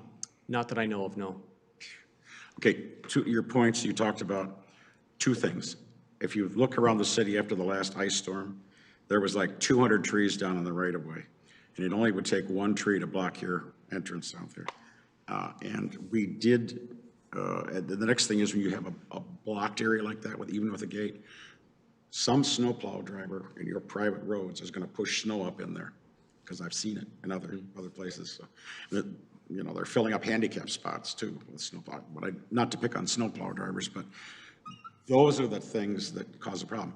We had a situation, and Barry knows it well, on Drake Road south of 12 Mile, coming out of that office building, we said no left turn, and you made the driveway come out at an angle, so they had to turn north to 12 Mile. You could do the same thing here with an entrance that literally there's a concrete, you know what I'm talking about, Barry, on there. If you go look at it and see, there's a sign. Grand River and Drake? No, it's on Drake Road south of 12, the office building there immediately south. And it comes out and there's a curb, and the curb, you'd have to jump the curb to go south out of there. And you could do that to resolve this and the Wood Creek people. Well, he's got to make sure the fire department, police department, how they look at it, right, John? And John's on the fire department. But you put a mountable curb in and they can get over. Are you saying that would be an emergency access? Yeah, instead of that, just have it a regular public access, but you turn your traffic, you put a sign up there, no, you can't go into Wood Creek, you have to go back out, unless, you know, there's a tornado, whatever mayhem is going on, then they would be able to, you know, come out and around. Okay. You know, if it becomes a huge problem, you can always put a policeman there and they can write tickets. You know, so, otherwise, this is terrible. We did this at the back of Copper Creek way a long time ago, the last time I was on. and they put in these things, and it doesn't work well. They don't maintain them. And when now the fire trucks are 50,000 pounds, huge. So it doesn't work. Well, eventually they're gonna look at the city and say, you had a public road, you actually put a stub in a subdivision and you stopped it. They're gonna say, why'd you do that? So anytime we can get multiple access for public safety point, for circulation standpoint, it just makes sense. It's good planning from our standpoint. And given that you reduced the density, you went to single-family detached or whatever, the neighbors should be tickled, I would think. I would say that. You guys should be tickled. This is a good thing. Density is always an issue for us when we see the public hearings. So, Tangi. I just wanted to clarify, when you're speaking of anyone directing the traffic, were you talking about on Chaswick? Yeah. Okay. Yeah. Yeah. You were talking earlier about downsizing from that product to the new single family. How's your project at 13 and Inkster going? Are you pre-selling those? We don't have any sales yet. We are open for sales. We're struggling to get a model permit, to be honest. So I don't need to go into detail on that, but we're hoping to get a model started very soon on that, and that'll help us. And the mortgage rate went down to 6%. That buyer isn't as sensitive to mortgage rates, so. Barry. You're planning on going to the brownfield also, I assume, for a little help? Yes, that is a component. And again, this is, and I didn't really mention it, but we're not actually partnering. We're working together with Optalis, who's will be building the skilled nursing facility. There's a brownfield component of the project. Obviously, there's a lot of demo that has to be done on the site. Yeah, because I haven't seen the application come through yet. That's correct. On the brownfield side. Yeah, and we're still working. This has slowed it down. We have slowed down the process because of this scenario.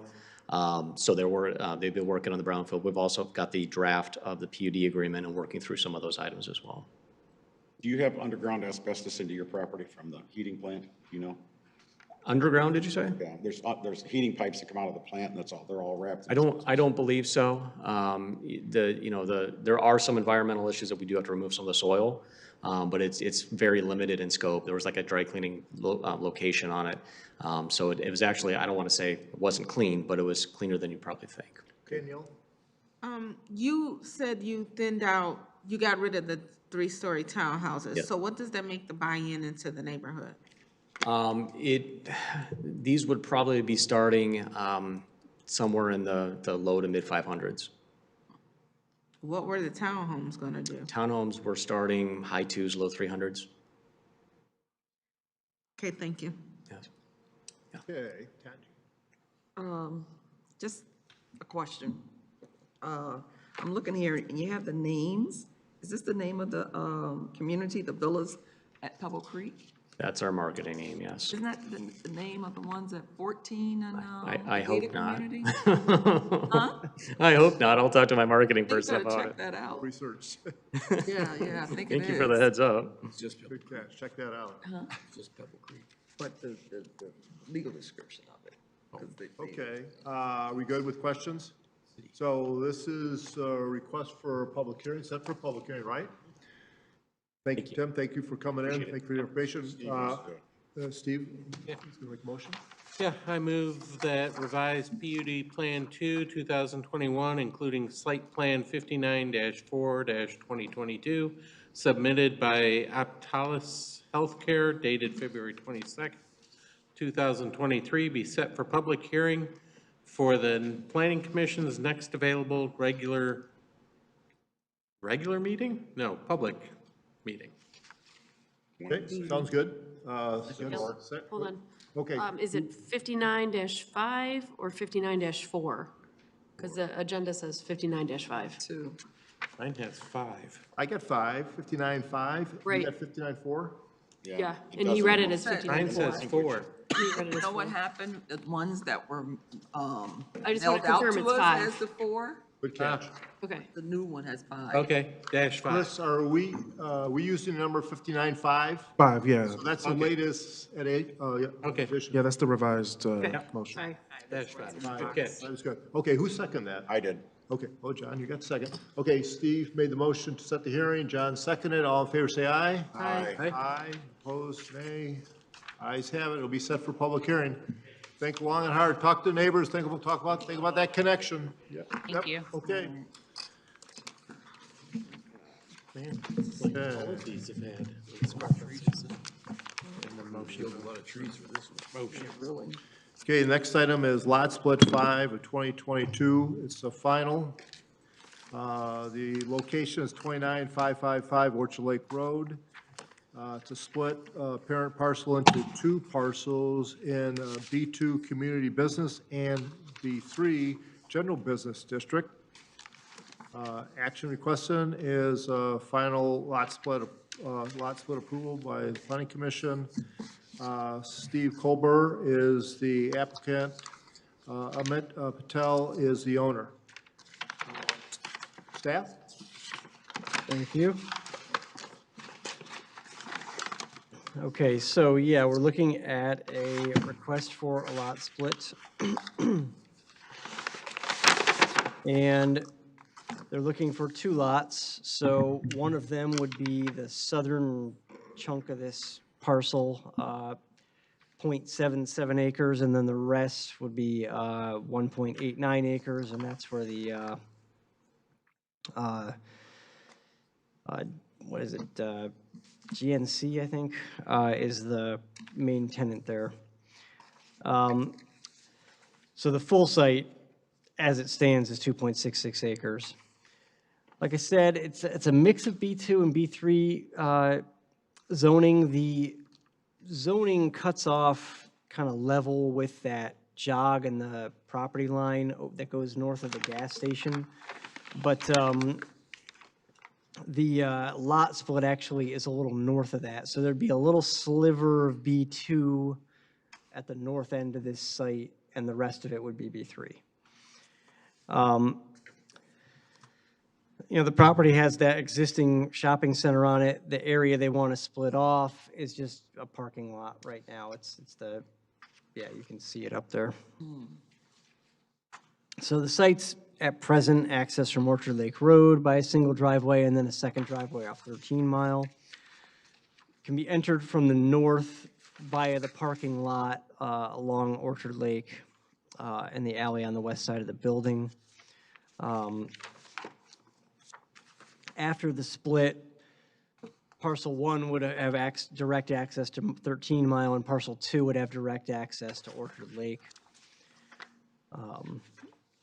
And the new property line would pass through that paved area south of GFS. So for the public, so using the, this aerial shot here, Chris, can you put your cursor or go to kind of show the line where we're gonna see a split? So what, parcel 1 is where, above or below? Parcel 1 is the south one. It's the big square. Yep, the one that's outlined here in red. All parking. And then parcel 2. To show, kind of show what a line is. Is it at that, at the bend there, at the turn? Does it go straight across due west? Yeah, right. So what you can see is the split kind of comes up and goes over a little bit and takes in a couple parking spaces there and then goes down. So it's not like a perfect square. It's got a little. Right. It's not a perfect rectangle. Right, Kinda- exactly. It's a long, thin piece and it jots down a little bit. Okay. Exactly, yep. Okay.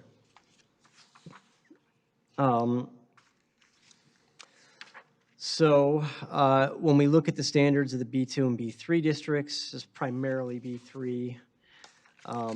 It does appear that the dimensional standards can be met by the existing development up on the B2 portion there. And then the new portion would be able to accommodate B3 development, provided that it was scaled appropriately.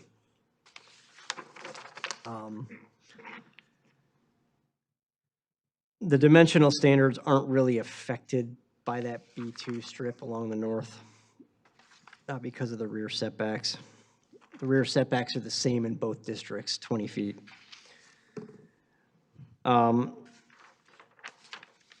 There are a couple of things on on parcel 2 that are existing nonconformities. They would not be affected by the split. There's some setbacks. We do want eventually the actual precise setback from the existing GFS building to the proposed property line to be put on the plan. there's parking spaces there that are 20 feet long, so we know it meets the setback, but the actual dimension should be on the plan.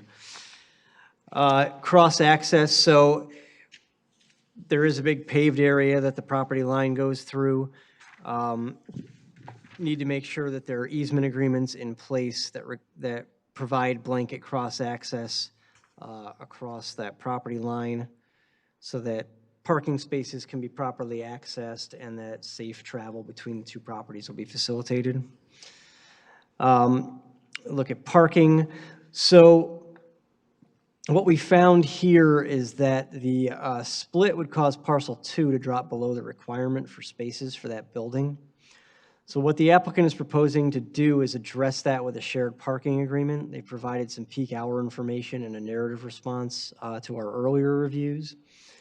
So the Planning Commission should review that information and consider whether that shared parking arrangement satisfies the intent of the ordinance with regard to parking on both sites.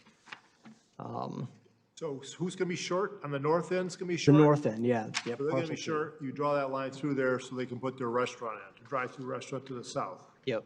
So they've got a line, but then they're proposing a shared access. Is that something we see during split, or is that something we see during site plan? Well, you'll see final parking counts for the southern site during site plan, but we definitely know. Just next. Yes, it is next. But we definitely know that parcel 2 is going to be short. So they're proposing to address that with a shared parking agreement, and you need to determine that that's acceptable to you as a way of addressing the created nonconformity before you grant approval to the split. When we look at the compatibility with existing parcels, we generally find that in this area, the new parcel has similar relationships to the surrounding roadways as the other parcels in the area. But that parking issue is the one thing that is kind of the potential problem there. So you need to make sure that you're comfortable with the solution they're proposing to that problem. And if there are any questions, I'm happy to answer them. Thank you, Joe. Questions? Barry, then Tandri. Isn't this what we approved several years ago? I mean, it looks almost identical. And the only thing that might be different is Dunkin' Donuts, but it might have been a Dunkin' Donuts a couple of years ago. We had something come in a few years ago. Was it ever approved? Wasn't it for the rezoning? It was the rezoning that was approved at the time. B3, they rezoned that southern portion to B3 at the time. There was never a split at the time. So the B3 rezoning was what was. It was just the zoning, not the, we didn't not do the the lot actual split? building. No, none of Yeah, the, we didn't not do a the lot site split plan at or the the time. lot split. They just the proposed it zoning. though, didn't they? Yeah. I believe at the time they showed it or at least conceptually talked about it. But yeah, it hasn't been done until now. Deja vu all over again? Yep. Hey, you sit on this board long enough, you'll see the same sites. So I get the impression Dunkin' Donuts is moving. That's what it looks like. Well, that's kind of dependent on what happens tonight, isn't it? No, they're on Orchard Lake. They 1 and 2. They don't have a They're drive. 1 and 2. Yeah, they don't have a drive. They get a drive-through. Tandri? Yeah, that was my, Was that it? no. Years ago, I heard when they did this, repaved this parking lot, that there were some problems underground or something with this. Leaking tanks under the mobile station. Well, one of the maybe we'll things. talk to What the was that? proponent, to get some information on that. Okay. Okay. Any other questions? Okay. What is the intended purpose? To make a split, south parcel appears for a restaurant, drive-through, and a north parcel, which would be parking, but deficient parking, for which there may need a shared parking agreement with the property owners, so they have sufficient parking to meet both sites. But we have to, and this will be a final split. Do we want to hear from a proponent? Yeah. Proponent here? Last guy in the room. Okay. Come on out. No, I thought you were here for me for the last item, public comment or something. Welcome. Thank you. My name's Steve Colber. I'm the architect for the project, working with Mr. Patel. I'm at 828 Davis Street in Evanston, Illinois. Any insight on the tanks or anything that happened there? Do you got any information on that? I don't have that personally, but we understood that there's things that we need to ensure needs to be addressed accordingly, so. They're marked on the plan. Yeah. I do, yes. Yeah, I just want to. Thanks very much. So, as the planner had mentioned, the one issue that we really tried to address was the parking issues. The lot split that was proposed by the seller initially is what we are working with, did leave a deficit for the northern portion 2 as it's called on the exhibits. As a Dunkin', and as a matter of fact, as the gentleman that was here earlier with the coffee concern, a Dunkin', you know, we have 31 spots shown in our site plan, which you'll see shortly. But thanks to changing environments over the last few years, a Dunkin' Donuts used to have maybe 60% drive-through. It's pushing more like 80% drive-through these days. And we all see it, and we all do it. And so those 31 spots will hardly ever be used. But more importantly, a Dunkin' Donuts busy time is 5 a.m. to 10 a.m. nationally. After 10 a.m., it really shuts down. And, you know, if they don't make their money in those few hours, they're in the wrong business. So we feel very comfortable. I had the times written down. I had long conversations with the GFS, the nail salon, and the AutoZone. Nail salon hours are 10 to 7. The AutoZones, they're busy. Their busiest times, I should say, 10 to 7. AutoZone 1 to 5, and the food store at 12 to 5. They said that's their peak times, and we're already basically shut down at that point. Not shut down, but I mean our business is way down. And what business we still have at that time is mostly drive-through. So there's going to be a lot of vacant parking spots.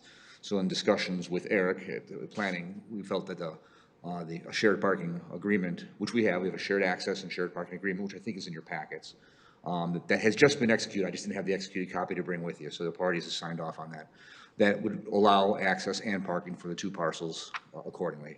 So we feel very comfortable actually for what the north property needs can be easily picked up in the area that is currently the parking lot where those spots would have been in the first place. Okay. Any questions for the proponent? Okay, I think we have a good understanding of what the plan is, and we're going to hear more. Next, okay. Back to us. So what we have before us is request for a final lot split on the property. And is there a motion somebody would like to make? I'll make a motion. Or have a discussion? Oh. Further discussion? Or we can have a motion and further discussion. Marissa. Marissa, you want to make a motion? Sure. Okay. I move that lot split 5/2022 submitted by Steve Colber be approved because it appears to meet the applicable provisions of Chapter 34 zoning and Chapter 27 subdivision of land of the city code and will result in land parcels generally compatible with surrounding parcels in the vicinity, and that the city assessor be so notified. Or Okay, we got a motion, and we got a support, and we got a comment from the city attorney. I'm reading the motion, and I don't know whether that was the one in the packet or the one on the table today. They all updated. The one on the table today is the one we need to read, Hold on. because It's got the that conditions. is what deals with the nonconformity. The parking. Creating on the bigger parcel. Anyone have that one? I can do it. Do you want me to do it? Can I do it? Well, Marissa will do it. Here, Yeah, let's pass it just down to keep her. it the same. You're gonna do the Why next do I one. not You get have the it? next one. Okay. Okay. Okay, wait, do I a have, minute. So it's you're gonna grant approval, Amend. right? Yeah. Okay, so, hold on, can I just add Yeah, to this- it? no, just right there. No, just read. Okay, Read the. I'll read it again. I move that lot split 5/2022 dated. Hang on. Is this not? This, she We just, really are Kristen well just gave it organized. to So you. you're just doing that. We want to do it right. Yeah, it's not very. Under zoning ordinance. Okay, so I see what happened here, sorry. Just So, You want to do it right? Yeah, So we what do you got, Tom? Absolutely. Yeah, she has that one. this is the one, perfect. Yeah, that's the one I have, Go ahead. correct? Yep. Yeah. Okay, Marissa. Thank you. Okay. You have the floor. I move that lot split 5/2022 dated February 22nd, 2023, submitted by Steve Colder, be approved, subject to final planning department and engineering review, including the approval of a shared parking agreement to address the deficiencies with regard to the required parking under the zoning ordinance for both the parent and resulting parcels by the city planner and city attorney, because it appears to meet the applicable provisions of Chapter 34 zoning and Chapter 27 subdivision of land of the city code, and will result in land parcels generally compatible with surrounding parcels in the vicinity, and that the city assessor be so notified. Thank you. Yes, support. Okay, we have a move and a support to approve the lot split with conditions. Discussion. Barry? Yeah, well, she left out one word. That was final.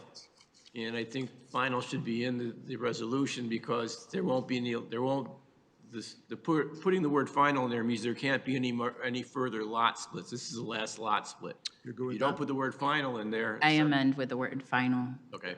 Thank you. John, you okay with Yeah, that? oh, yeah, absolutely. It is final. Okay, any other discussion on the motion? Seeing none, all in favor, say aye. Aye. Aye. Opposed, say nay. Ayes have it. Lot split, final lot split approved for 5/2022. So now, let's go to the next item, which is the site plan for involving some of this property. Site plan 6212 of 2022. The address is 29555 Orchard Lake Road. Construction of a drive-in restaurant in B2 business and B3 business districts. Request is final, site plan approval. Steve Colbert is the applicant. Emmett Patel is the owner. Joe? Okay, thank you. So yes, we are looking at the same site we just looked at. Okay. So they are proposing to construct a new drive-through restaurant, a Dunkin' Donuts, on an existing parking lot. As noted in the letter, there was a concurrent request for lot split. That was just granted. So one of the contingencies in our letter has been resolved.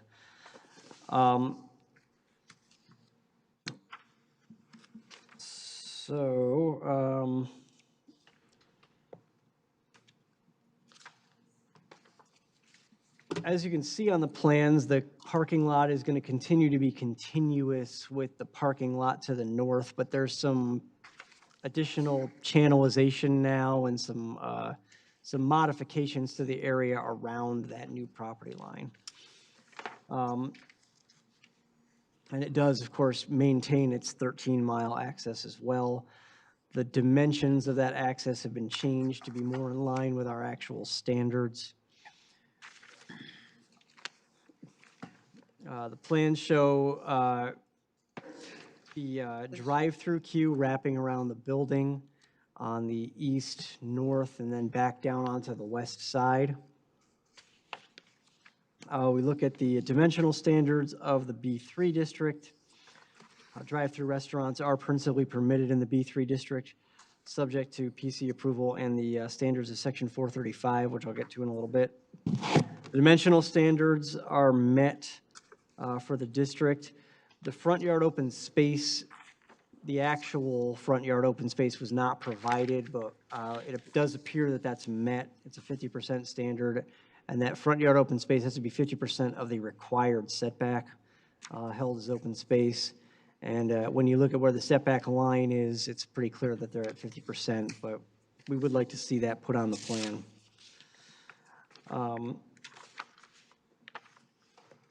Parking setback is met. They have adequate loading space. They do have a parapet screening their rooftop equipment. And the landscape area abutting the street is adequately sized.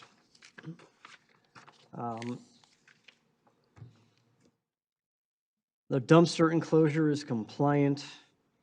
The plan doesn't address mechanical equipment, but there doesn't appear to be a plan to put any mechanical equipment on the ground. If they do put mechanical equipment on the ground, it will have to be screened in accordance with 5.1.4D.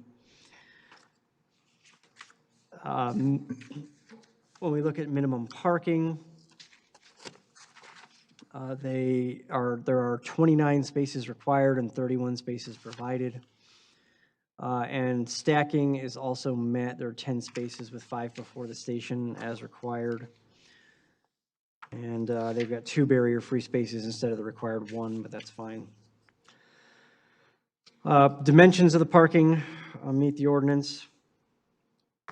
Look at acceleration and deceleration passing lanes. We always defer to engineering on this, but they are showing small taper. But if engineering wants anything more than that, they will require it in engineering. We look at standards for drive-in restaurants in the B3 district. As was discussed earlier this evening, drive-in restaurants are permitted only where a B3 parcel does not abut residential property. And in this case, this parcel does not abut residential property.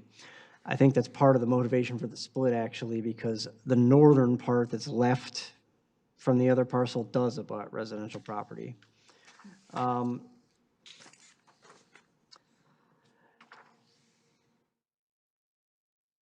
then the access also has to be located at least 60 feet from the right-of-way of any intersecting street, and that standard is met. We look at circulation. So we have circulation coming in from north of the lot, and then from the site to the south. One of the things that we're noting here is that signage or pavement markings are going to be pretty important to direct vehicles into the counterclockwise flow around the building.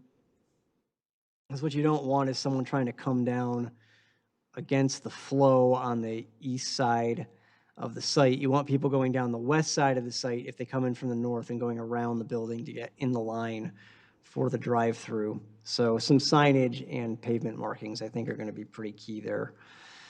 Joe, what was the thinking of the curb cut right there, as opposed to more centered to the site? The curb cut, you talking about the curb cut onto 13 Mile? Yeah, existing? Yes, There is an existing curb cut there, and the dimensions of it will be changed. The geometry of it's going to change a little bit, but yes, that is where the existing curb cut is. So I think that's probably one of the primary drivers from the applicant's standpoint. From our standpoint, it is nice to have that two-way circulation up the west side of the site that goes straight to the driveway that leads out to the street. And then it's kind of kept away from the drive-through lane circulation. The one little quirky bit is when you come out of the drive-through lane, you kind of have to be looking over your shoulder at whether or not someone's coming down from the north. You're going to need some signage there to control vehicle movements to make sure that people are being cautious when they're coming out of there. Yeah, I mean, it's kind of almost a choke. You got to look over your shoulder to the right, and then you got people coming into driving into the site as well. Yep. So you got, I mean, it's like, it's tight. I mean, it's Yeah. like you could open it a little bit or do something, even with our landscaping, you kind of pinch it off, and then if you want to go to drive-through, you got to make a little strong right. Steve? I was gonna say, I was originally concerned a bit more about that, but the fact that their primary hours are before 10 a.m., before the northern part of this even comes to operation, the chances, the traffic coming down that way during their peak hours is gonna be minimal. So that's a good question for the proponent. I mean, so what proportion of the business from 5 a.m. to 10 a.m., how much is drive-through and how much is I parking? think he already Yeah. addressed that. He said it's 80% before Exactly. 10 a.m. So given that, can we tweak that entrance at all? If 80%? You've got an exit right in there from the gas station. Yeah. I just think that area is already tight, and the way you have to kind of go in, you got to go one way and come back around, and even right there where the GFS is, I mean, recently they put that stop sign there because, I mean, you come out of the store and you're like right there with the traffic, and I don't know, it just kind of seems a little, I don't know. I'm not too keen on, it's a lot, the way it routes around, it loops around. Just see, and then you straight off of 13 Mile when you come into that parking lot. I mean, it's going to be like right there, the building and the drive-through, all that's going to be right there, and people already coming around from GFS to get out onto 13, and I don't know, that's complicated. I was gonna say that I cut through this right now, there's no striping or anything, and it's a free-for-all when I go to the Ace Hardware up there. This at least puts some definition, there'll be striping. Right now, you wonder if someone's coming the other way, it's wide open, where's everyone gonna be? And it's a shortcut, people take that as the shortcut. So this will put some definition around that shortcut. Yeah, I was only thinking about maybe on the east side of that entrance, flaring that out a little bit. Just, I mean, I'm not talking about changing the entrance, I'm just like flaring it out a little bit, make it a little easier to make that turn, to get into the drive-through. You know, I'm sure I'm not seeing it to scale or whatever, but that may be just a minor thing. Sure. Those are plantings right there. Yeah, I'm just saying, in lieu of the planting, it'd be nicer to have a little more room to maneuver. I know we got required plantings, but I want, you know, you want it to work, circulate. Yes, Barry? You can't move the driveway over because it'll be too close to the intersection, so that's the only place you can put it. Yeah, but I'm looking at the island, Barry. You know, maybe it could be flared out a little bit, a design tweak, whatever. I don't know. I'll leave it to the experts. That's one of my only thought on it. Okay. Joe, are you good? Just a couple notes left. So just need corner clearance put on the plans. It appears to be met, but it should be on the plans. Some landscaping details. The minimum parking lot island area is not met for the islands that they're showing trees planted in.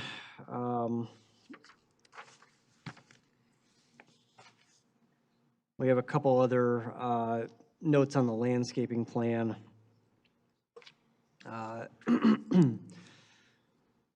So the Planning Commission needs to agree that the 12 existing trees on the western property line meet the parking lot tree requirement, which is how they're proposing to count those trees. And then we do need to see the location of protective fencing for trees that are being preserved. We've got some informational issues with the lighting plan. We need to be able to verify our fixtures meet the cutoff standards of the ordinance. Missing some notes on the photometric plan. We don't have our mounting height, and we need to see some additional information on the lighting plan. And then there are other informational issues with the site plan. A site plan is supposed to include preliminary grading and utilities and topographical information, and we don't have any of that. And then the other things that I've mentioned there on that last item 16, I've already addressed, except for the some of the incorrect information on T1. The percentages are all just mistyped as like 0.73% as opposed to 73%. So informational issues that definitely need to be resolved on this plan.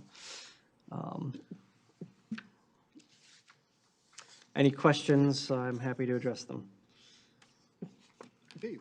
Yeah, with all these deficiencies of information, do we have enough to approve this or approve it conditionally? It's missing, especially the lighting. So before we go there, we'll bring the proponent up, we'll have a larger discussion, so we're all on the same page on what we should do next. But that's, Steve, it's a good question. I'm thinking it's kind of the same thing, and everybody's watching heads move and stuff. It's kind of cool. Okay, any other questions? Steve, you want to kind of have a general discussion of what you heard and where Sure. you think Well, we're at? we can start with the access on 13 Mile. We wanted to do exactly what you wanted to do in terms of take that east edge of the drive and flare it out more, but there's it looks all like landscaping, but there's also a power pole right on that corner there. Of course. So that's kind of keeps us from that. Okay. And also, the two-way traffic on the west, that's something that we really worked with the GFS guys. They were very concerned about their deliveries. It's usually after our hours, and it doesn't bother what we're doing.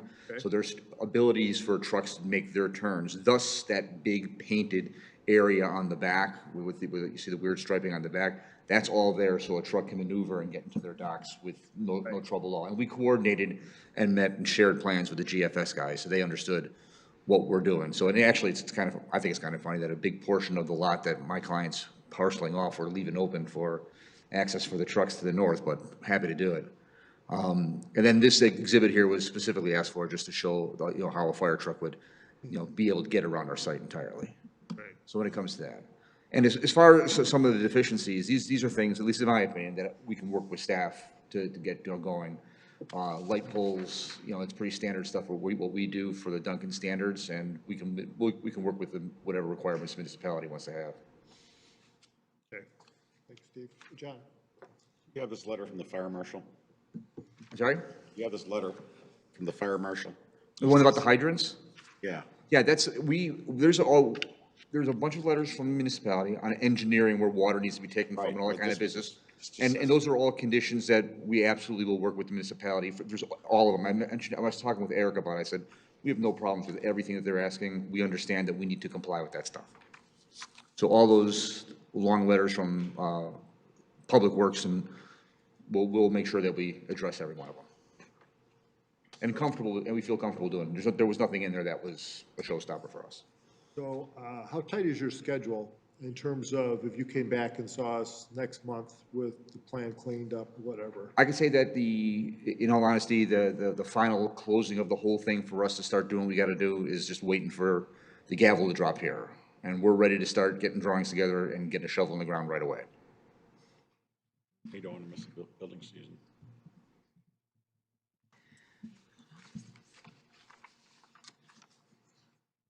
Any more questions? Tanji?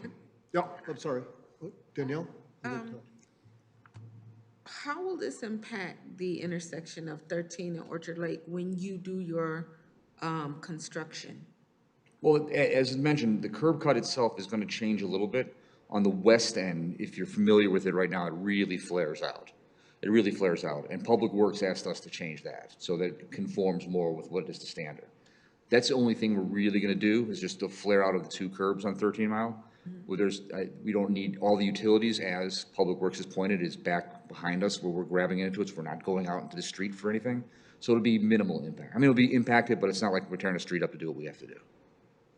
Well, as it is, people fly through the intersection using the lane that's to turn up into GFS parking lot to try to pass the people in the main road. So, yeah, I really hate that. They just. Anybody that would be working on this lot will be going through the same thing if it's us or somebody else. So it'll just part of the improvement. We'll have to work diligently and keep the street open as much as we can. Okay. So, Joe, I've heard things like we got to tighten up the lighting plan. It's got to meet ordinance requirements. You guys handle that. There's some grading plan you need to see that they didn't provide?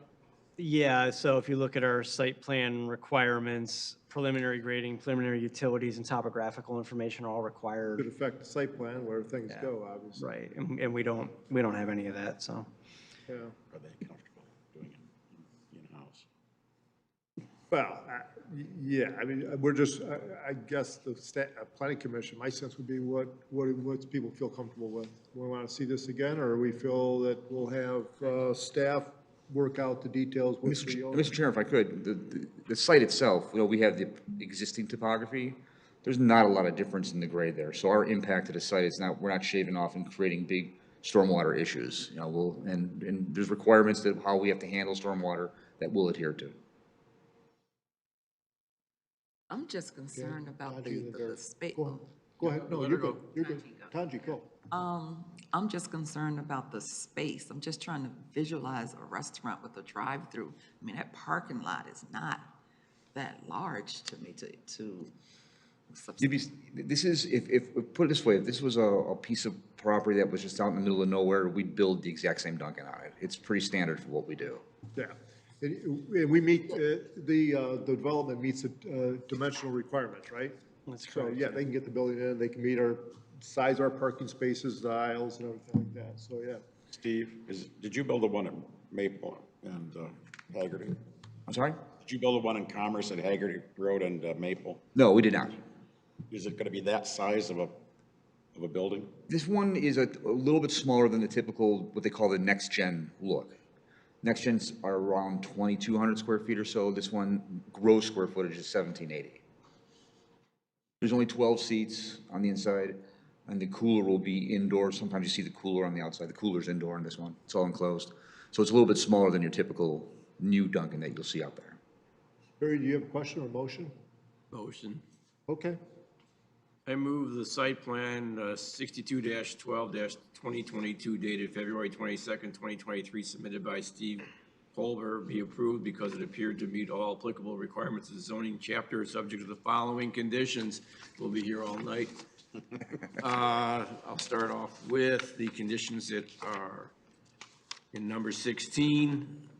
The site plan is informationally deficient and must be updated to provide the following: front yard open space calculation, topography, preliminary grading, preliminary utilities, corner clearance triangles, regular photometric plan notes, lighting cut sheets, revised photometric plan with average minimum ratio for lighted areas. Zoning of this and surrounding sites is not labeled. Percentages are incorrectly presented on sheet T1.0. Example, pavements in 73% of the site, not 0.73%. No, I'm not done yet. I'm sorry. And all the other points that were made by Giffords Webster dealing with the islands, the islands and the trees and other information that was not provided. So we got the landscape plan, right? The trees to the west that we have to designate as You have replacement. to agree that those are the parking lot trees, yeah. So you agree the trees to the west, the 12 are parking lot Yes, trees? well, that was in number 12 here. No, I did start that thing. It's what part? Number 11.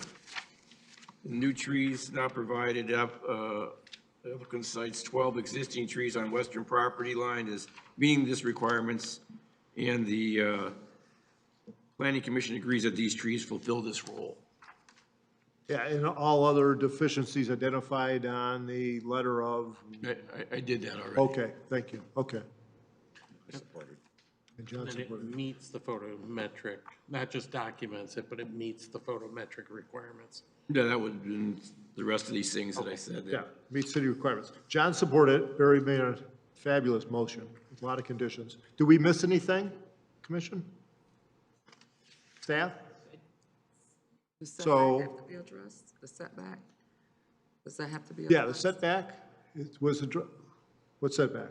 Oh, it's just mentioned something on here, the applicant should provide the actual precise setback from the existing building. Yeah, you've got to identify that on your Yes. plans. Yeah. Yeah, Yeah, you just got to put that down. what I would propose is after this If it meeting. doesn't meet it, it won't be approved, it won't go through, we're starting over. Yeah, before we do, after hopefully approvals tonight, the first thing we'll do is address staff's comments and get all that on there so we have a master document to start from. And then we'll get to work. Okay, so we have a motion, any more discussion? Call for the vote, all in favor say aye. Aye. Aye. Nay, say nay. I don't think we've got enough. Steve is no, okay, motion passes. Okay, Who supported that motion? I'm sorry. John did, Okay. Barry. Well, if I might ask this question, do we had two different versions of the same motion? Everything is doubled tonight, everything is. Do we again? Yeah, there's some issues going on that we're trying to work through with the planning office right now, and we'll get that cleared up. So, yeah, there was a good reason, and so I think we got through everything good tonight. Chris, good job. Joe, good job. Okay, so. Wait, if we could just be, so This one's for a lot split. You don't need, that's, we had did a, this already. the site plan, he read the small motion that was attached, and there's a larger one that I, by mistake, tore in half. She's got it. Yeah, it should be the larger one. Yeah, but he keeps talking about the lot split. I think the larger motion had the conditions. Okay, A site plan, it's site plan, okay, then it would be this one. okay. Do you want me to reread this thing? Go ahead.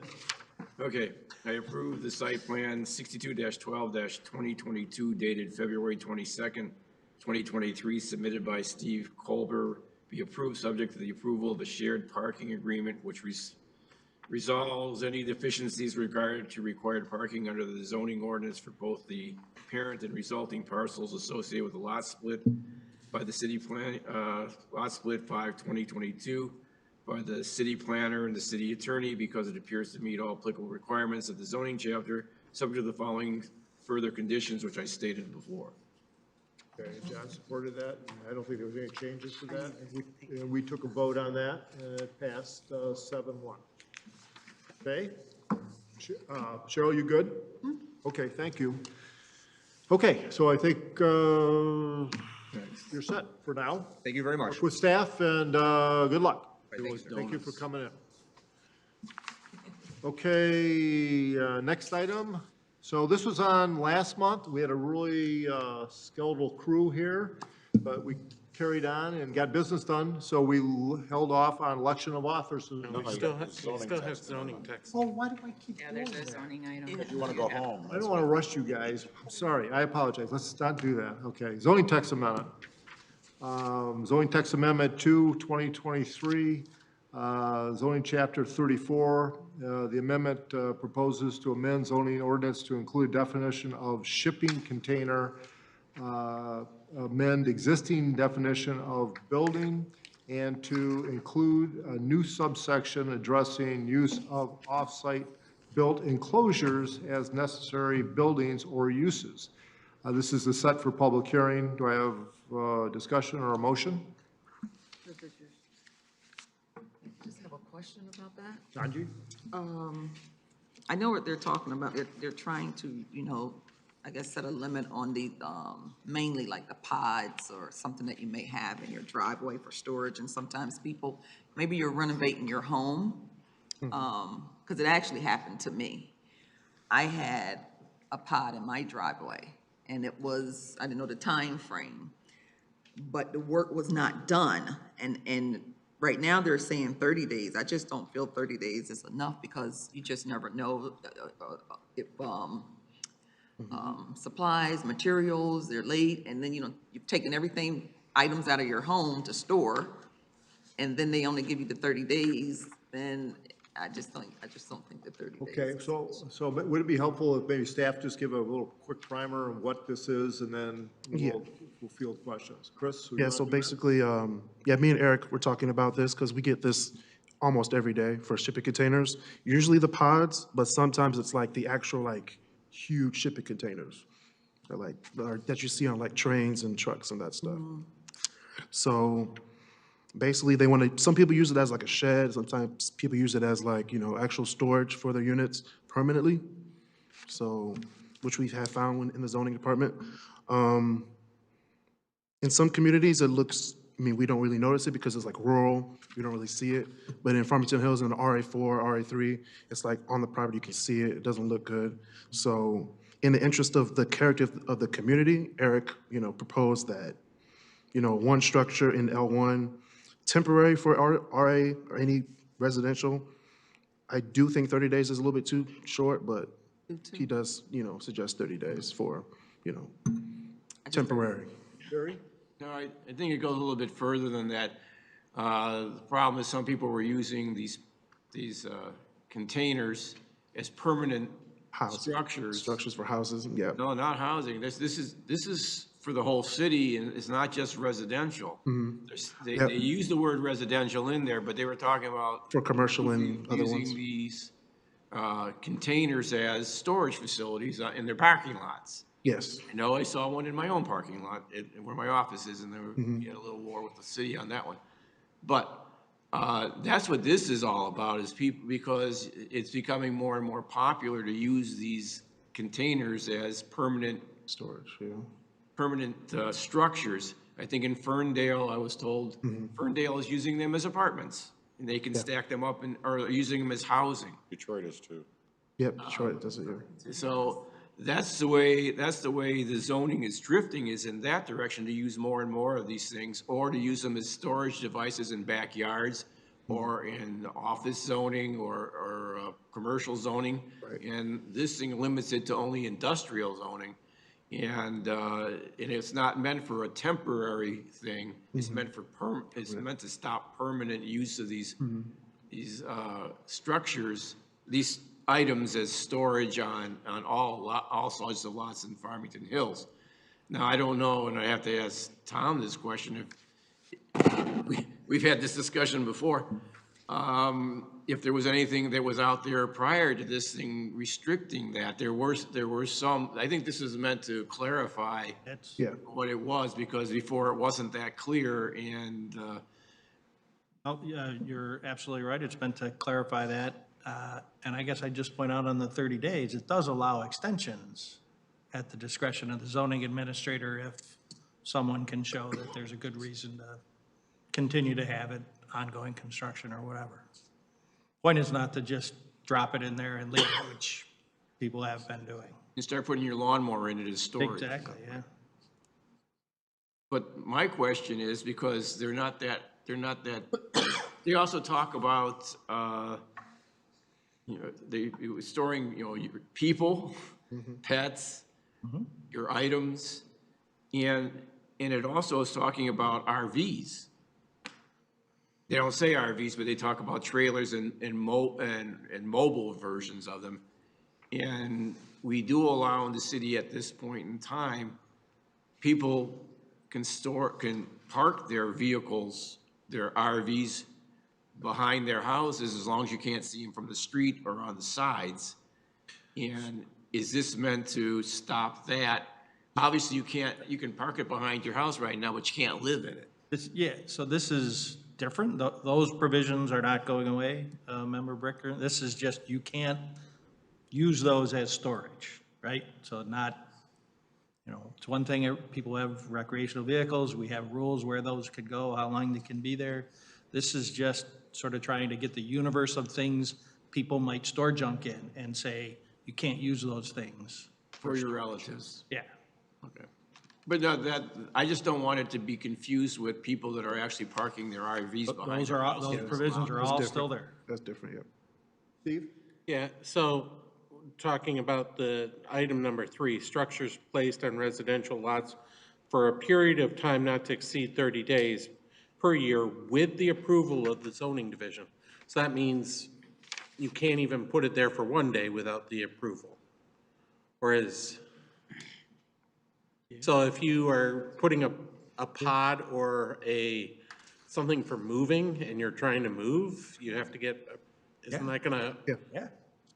That's gonna go to the zoning board every time? You're gonna come in and, You gotta come in and get a permit. yeah, come in, get approval. Otherwise, you just get them and they just stay there. So that dumpster that's sitting in the driveway next to Station 4 in that vacant house would need a permit then, is that what you're saying? Yeah, how do dumpsters work? Because if you're having your roof done, you've got a dumpster there.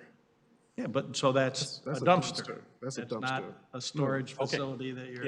Yeah. That's not an enclosed using structure. As an extension to your home. Yep.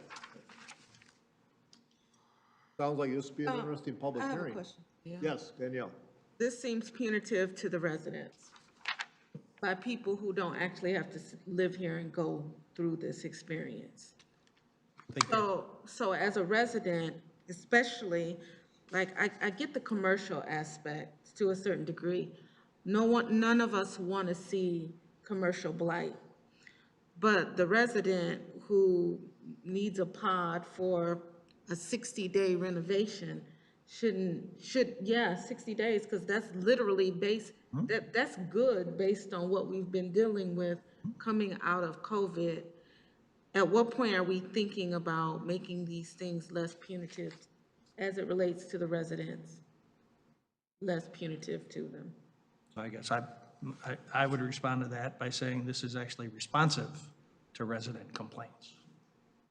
Not intended to be punitive. This is people saying, I have a shipping container in the house next to me forever, either in the backyard or a pot on there for 120 days.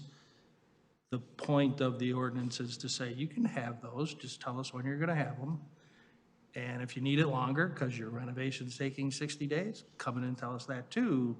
But we're not just gonna have no rules for dropping a pod storage thing on your driveway anymore. That is not just sort of created by the, zoning and planning folks. This is in response to concerns that are coming to the city that, hey, these things aren't regulated. So in your example, it's 120 days, and I said 60. So it circles back to Tangi saying, well, 30 days isn't long enough, and I'm not disagreeing with you on, no resident wants to see their neighbor with a pod sitting there for 6 months unless they have a really good reason, which typically the neighbor might know if they're having massive renovations. But making it a little less, it's no different than the family that came in a month ago about the RVs and the short amount of turnaround time when you're trying to load and unload. 30 days just doesn't seem reasonable for the pod. And just through the chair, just to be clear, it's your ordinance, so whatever number of days the 8 of you or the 9 of you at the public hearing decide that's what the recommendation of council will be. The idea behind the language is set it at 30 days and give the zoning administrator the ability to say, keep going if you need it. If you pick 60 or 90, or that's your call. I think also what it's doing is just, it's empowering those people that are annoyed by shipping containers because before they didn't have any sort of say. Because there was nothing in the ordinance that prohibited it that sort of way. So it gives now a neighbor cause to come to the city and be like, can you talk to my neighbor about the shipping container they have in their backyard? I think most of us are sympathetic or empathetic to a renovation pod or a moving pod, but it's the neighbor that just takes a pod and puts it in their backyard that doesn't do anything about it. So it empowers that person. Yeah, I mean, I think it gives some regulation about what's happening out there and whether you think the pod's good or the container's good or it isn't. It gives us some control over the duration and leaves some oversight. We can do something with it. I mean, I quite frankly think they're kind of a good thing, especially if somebody's doing a renovation, that you can kind of, instead of them spreading the mess throughout their yard, they can contain it, conceal it, put it in a container. It's gone while something's going on. And when it's done, then they pull it out, put everything back. So that's good. But some sort of control over that is probably a good thing locally to keep neighbors happy, keep everybody honest. Excuse me, yeah. I mean, control is fine, but I just, to me, the time period. And if you're saying that, okay, if someone has it for a certain amount of time, they have to come in and get this extension. I don't see that anywhere in here about you can have an extension.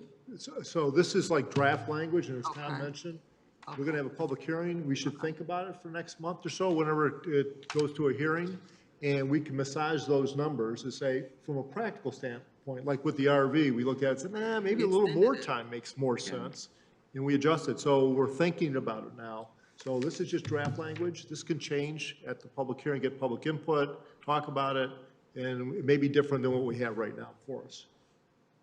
But appreciate your comments, because it's gonna get us thinking about, maybe it's not enough time. So, yeah, Barry? This is meant more for permanent structures. I understand. It says it right at the end there, are used as an accessory building or use. So what they're talking about is something that's supposed to be permanent, not something that's supposed to be temporary. People are using these things as like instead of building a shed in your backyard, you drop one of these containers there, you have a built-in shed. That's what that's what this is meant to do, is to stop them from allowing these things to be used as accessory buildings. And you'll find in most of our ordinances anyways that we can't have accessory buildings. And most of your subdivisions have restrictions about accessory buildings in your yard. But this came about more because of them being permanently placed in, you might not see them from the road, but they're being put on lots that that some folks in the city don't want to be placed on those lots. And they're being used as accessory buildings or uses when that particular building doesn't allow, that particular zoning doesn't allow for those types of uses. So that's what this, I know what this is about because I had the discussions with the city and with Tom. And I understand what they're trying to do here. It's not for it's not really meant to stop temporary uses for pods and things for people who are moving. It's meant to stop people, it has it in there, but it's meant to stop people from using these things as permanent structures and accessory uses to their houses, to their office buildings, to whatever. The only place you can do it is in light industrial. That's what this thing says. So do we have an existing ordinance on pods right now do we have an existing ordinance that regulates like storage pods and that sort of thing that's on the books now? Nothing very clear, no. No. That's what this is for. Nothing that's clear. This is what? That's what this is for. It is for the That's what this is for. Yeah. No, it's Yeah, I'm hearing two different things, kind of. But they really What Barry's concentrate. saying and what's, Just said it. Among other things, this is Section H is about the temporary use. What is the same thing? It's about permanent use for light industrial. it was, Right. it was a storage container. They were storing. Longer term use, but yeah, H, Roman numeral 2, sub 2, the zoning ordinance. is about temporary use of pods and things like that on a residential lot, yes. Okay, so whatever staff can do, and you guys can clarify for the public hearing, so we. Yeah, we'll clarify. Yeah, me and Eric will get. So this is kind of the all that first, stuff. Barry, it sounded like you were on some preliminary discussions. No, I want to put More this on, information? I want to put this on for, I'm not in favor of this, but I'm in. No, I'm not asking for anybody to take a position. I'm just saying, I'm just trying to understand what we're doing. If you're not, if you're not ready to, if you want to talk about it more, we can have. Oh, no, we're just setting for a public hearing, right? All right. Well, no, I'm ready to move things forward. Let's move it along, but, yeah. all right. Who's initiating this? Is this coming from planning? Is this coming from the council? Is it coming from you as a city attorney? That's a good question. Right. Who's asking for this? Who is wanting this? I think this is sort of a joint response to concerns raised, not even necessarily yours, but just generally the use of these and the lack of regulation, people dropping actual shipping containers as storage. So it's kind of all of it. It's all of it. It's a problem that has been identified, All of it. pointed out, and this is trying to deal with it. And so council has an interest in this as well. I saw a memo, the memo there, Melissa? Yeah. Yeah, I have a question. that's fine. You said, this came about because of people calling in, complaining. At what point of how many people, the community, the public, how many complaints do you need to start? So, is there a number or, how many people complain? Is there a certain number? I guess I Then don't. to change an ordinance, to make an ordinance change? No, I mean, things have come into the city.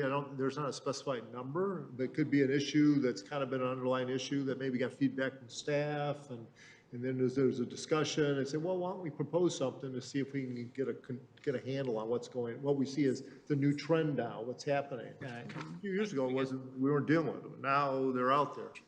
So, yeah, They're becoming more it's kind of common. organic. It kind of happens. Steve? So now I can remember two circumstances in the last few years where the Target down at 9 Mile and the Kroger at 11 and Middle Belt both had multiple containers for 4 to 5 months as they totally renovated the store. How does this impact those? Because they're not LI, and it's more than one anyways. Well, but that's not Farmington Hills. Oh, I know, but I mean, Yeah, that's right now, they're in the right. parking lot. They've been there for 6 months. You guys want to, Integrity 14, yeah. you guys want to flush this out a little bit more before we set it for a public Yeah, hearing? 'cause I'd hate to, now we're gonna cause a problem when a big box store is renovating. Good job. You earned your money tonight. We're happy to visit our hourly rate too, no longer this goes on. So, we want this to come back to us Yeah, I before we think set it. Can table it.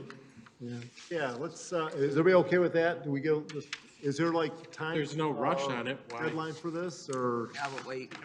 for those in the know and on the Sooner the inside? better, but planning commission needs to be comfortable with it.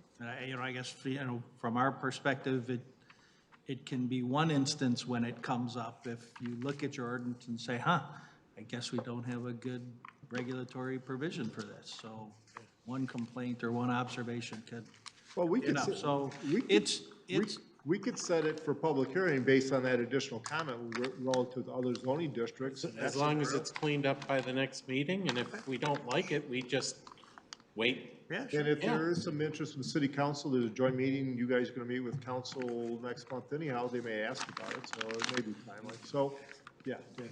I understand that the process that we're talking through is to set it for hearing, and then in between that time, they can make some changes. But what I'm unclear of is, in this space right now, before we vote on moving to a hearing, are we able to articulate, here are some things that we think need to be changed, and get confirmation that that's what you're gonna go back and do?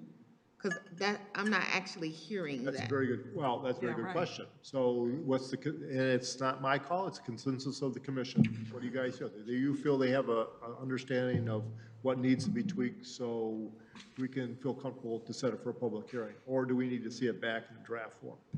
What do you want to do?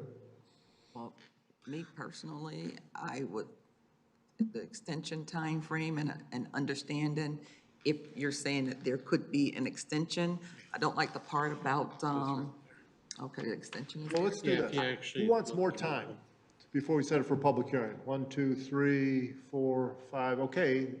We need more time, and then we'll bring it back. Okay? So, Just say, we want to do a really good job. but it's not, you don't have to do anything. you don't have to move the table, or move to, Table it. no, there's a. Do you want to see it at a study session? Like, Yeah, doing a study session. I think that's an excellent idea. Yeah, steady, move to. That those who want to come and tell us why. yeah, so I don't think you need to make any motion. No motion, no just- action required? No We action just- and You just got it be on the a study record, session. we're gonna further study it. Okay, Hopefully you're very good, thank having you. a study session soon, since We're gonna something. do something very soon. No, we gotta approve the minutes. Two, put that in there too. Okay. John, election of officers, Steve, election of officers now? Yeah. Okay, thank you. Okay. Okay, what's your pleasure, election of officers? Approve the minutes? Motion, usually, oh, go ahead, Steve, you want to give Okay. some background? I move that we keep the same officers again this year, of Dale as chair, John as vice chair, and Marissa as secretary. And a little background on that to the newer Yeah. commissioners? We typically, every 2 years, rotate. So this is just completing the first year. And then next year, I believe by statute now, we have to change after 2 years. You can't have the same chair after 2 years. Or unless you want to do something different, it's the pleasure of the commission. So why are we having, I might have misheard. I think you're saying that the normal process is every 2 years we change. Yep. So is it that we have to have a formality of every 12 months having a vote? Yeah, yep. In case you want to do something different, or change the tradition. Or a board member changes. Yeah. Or you have a coup d'etat. Yeah. you Or have a coup d'etat. We don't like Dale, and we're gonna. I have to say, I like the way this commission does it, where you kind of move up from secretary to vice chair to chair, and it rotates, because I work for a lot of commissions, and there are a lot of commissions where one person just lodges in at chair for a long, long time. And I think it's good to get the rotation through, because I also noticed that on this planning commission, there's a lot more even distribution of comments than there are on a lot of planning commissions, where a couple people tend to dominate the discussion. And I think that's partly a result of the way this planning commission structures its leadership with a constant rotation. I think it's a good practice. Thank you, Joe. Good to hear. Okay. Yeah. You've only been chair for a year, right? I didn't hear a second. You only been chair for a year, right? Yes. Yeah, I'm still trying to figure out what to do, so. Well, he needs a second. He needs a second. Steve needs a second. Second. Okay. What did I second? We're gonna keep the same officers? Yes. Yeah, same one, okay. So to keep the same officers, there's been a motion by Steve, supported by Barry, for one more year, per our tradition, unless you want to change tradition. All in favor, say aye. Aye. Opposed, say nay. Ayes have it. Joe's not here. Okay, thank you. Next item is the minutes of February 16. Cheryl, fantastic job as always. Very, very thorough. You make us look like we got it all together. There's just one, Appreciate it. there's one minor typo in it. Except, but But it's it's not, good it's to not, have, it's being carried through. Once in a row with the typo. Page 2 on the, item B, the address is wrong. This, I'm speaking on behalf of Danielle. She- 04. It should be 27604 Middle Belt, not 614. I went on, Thank you very much. I went on a driving expedition trying to find the building Yeah. and did not. Cheryl always And then puts it's one carried in through a there. couple other places, Cheryl. Yeah. Make sure we're reading our minutes. I'll do it through. Okay, make sure we read the minutes. Appreciate it. Okay, very good. You got a motion? So moved by, Kristen, move? Yeah. Move. Second by Danielle. Danielle got it. To approve the Feb 16 minutes. All in favor, say aye. Aye. Aye, opposed, nay. Ayes have it. The minutes approved. Okay. Public comments, seeing no public, we'll move on. Commissioner comments. Barry, do you want to start, or? All right, Huh? Are you good? no, I just wanted, I assume the meeting that was originally scheduled for March the 23rd is canceled. I'm glad you brought that up. Yes. That's what I was gonna ask about. So the next meeting, Chris, is when? For which? For this, with the city council and our meeting, next month. Yeah, next month will be the Was it April 20th. 20th? Yep, and we've got a meeting the week before on the 13th, right? Should. I don't think it's on. So as I understand, it, there's Just a the 20th. meeting on the 20th at 6 o'clock. It's with city Oh, that's council. right. We're Just the 20th, yeah. 6:30 and 7:30. Yeah. Right, city council on the master plan, catch up, and then the regular meeting at 7:30? Mm-hmm. Okay, so we're doing it all one night, the next meeting. So it's April 20th, 6 o'clock. Yep. So we're not doing any master plan work on this? 6 o'clock is master plan with, 6 o'clock and just then us do 7:30. master plan? Yeah. Are we gonna have, the council wants to be there for master plan? Is that the idea? Yeah, council, planning commission, master plan, joint meeting. It's gonna be joint, yeah. 20th of April at 6 o'clock. Are we just doing anything with the planning commission, Joe, before on master plan, or not until then? I'd have to confirm that. For right now, nothing's scheduled. Yeah, I think it's just the Yeah. joint and then the So regular meeting. at 6 o'clock, it's the subcommittee. No, it's actually planning commission, joint meeting, planning. That's at 6:30. That's at 6:30. The subcommittee is going to The meet subcommittee ahead at of that. 6 to 6:30. Do you guys want to change? I just want to keep, I want to stay here till 10:30, so if we could just keep talking about this. So, Okay, 6 is the subcommittee, 6:30 is the Is joint everyone. meeting. Yep. 7:30 is our meeting. You're not even gonna be here. Why do you care? I don't know. I'm your secretary, get your record straight. Okay, Angie, no, I'm not, I'm I'm not not here. gonna be here that day. I'm here. I'm out of town. Me too. I'm out of the country. I'm here. I'm in the country still, but. still South Africa. Oh. That's a lot. Take pictures. I will. Some postcards. Steve? nope, I'm good. John? No, we're covered. Okay, I'm good. Danielle, Krista, good. Pleasure. Always good. Thanks, guys. I had a quick comment. Okay, I Cheryl? thought our graphics looked really Good, spiffy. yeah. Was that you, Chris, that did the graphics? No, it was our secretary, Jerry LaBelle. She put the PowerPoint Nice together. job. Yeah, they looked great tonight. Very nice. So minutes reflect, nice job of the graphics, Jerry LaBelle. And motion to adjourn? So moved. John? Second? Second. Kanji. All in favor, say aye. Aye. Aye, opposed, nay. I said we're adjourned. Thank you, everybody. Have a good evening. Who made those motions?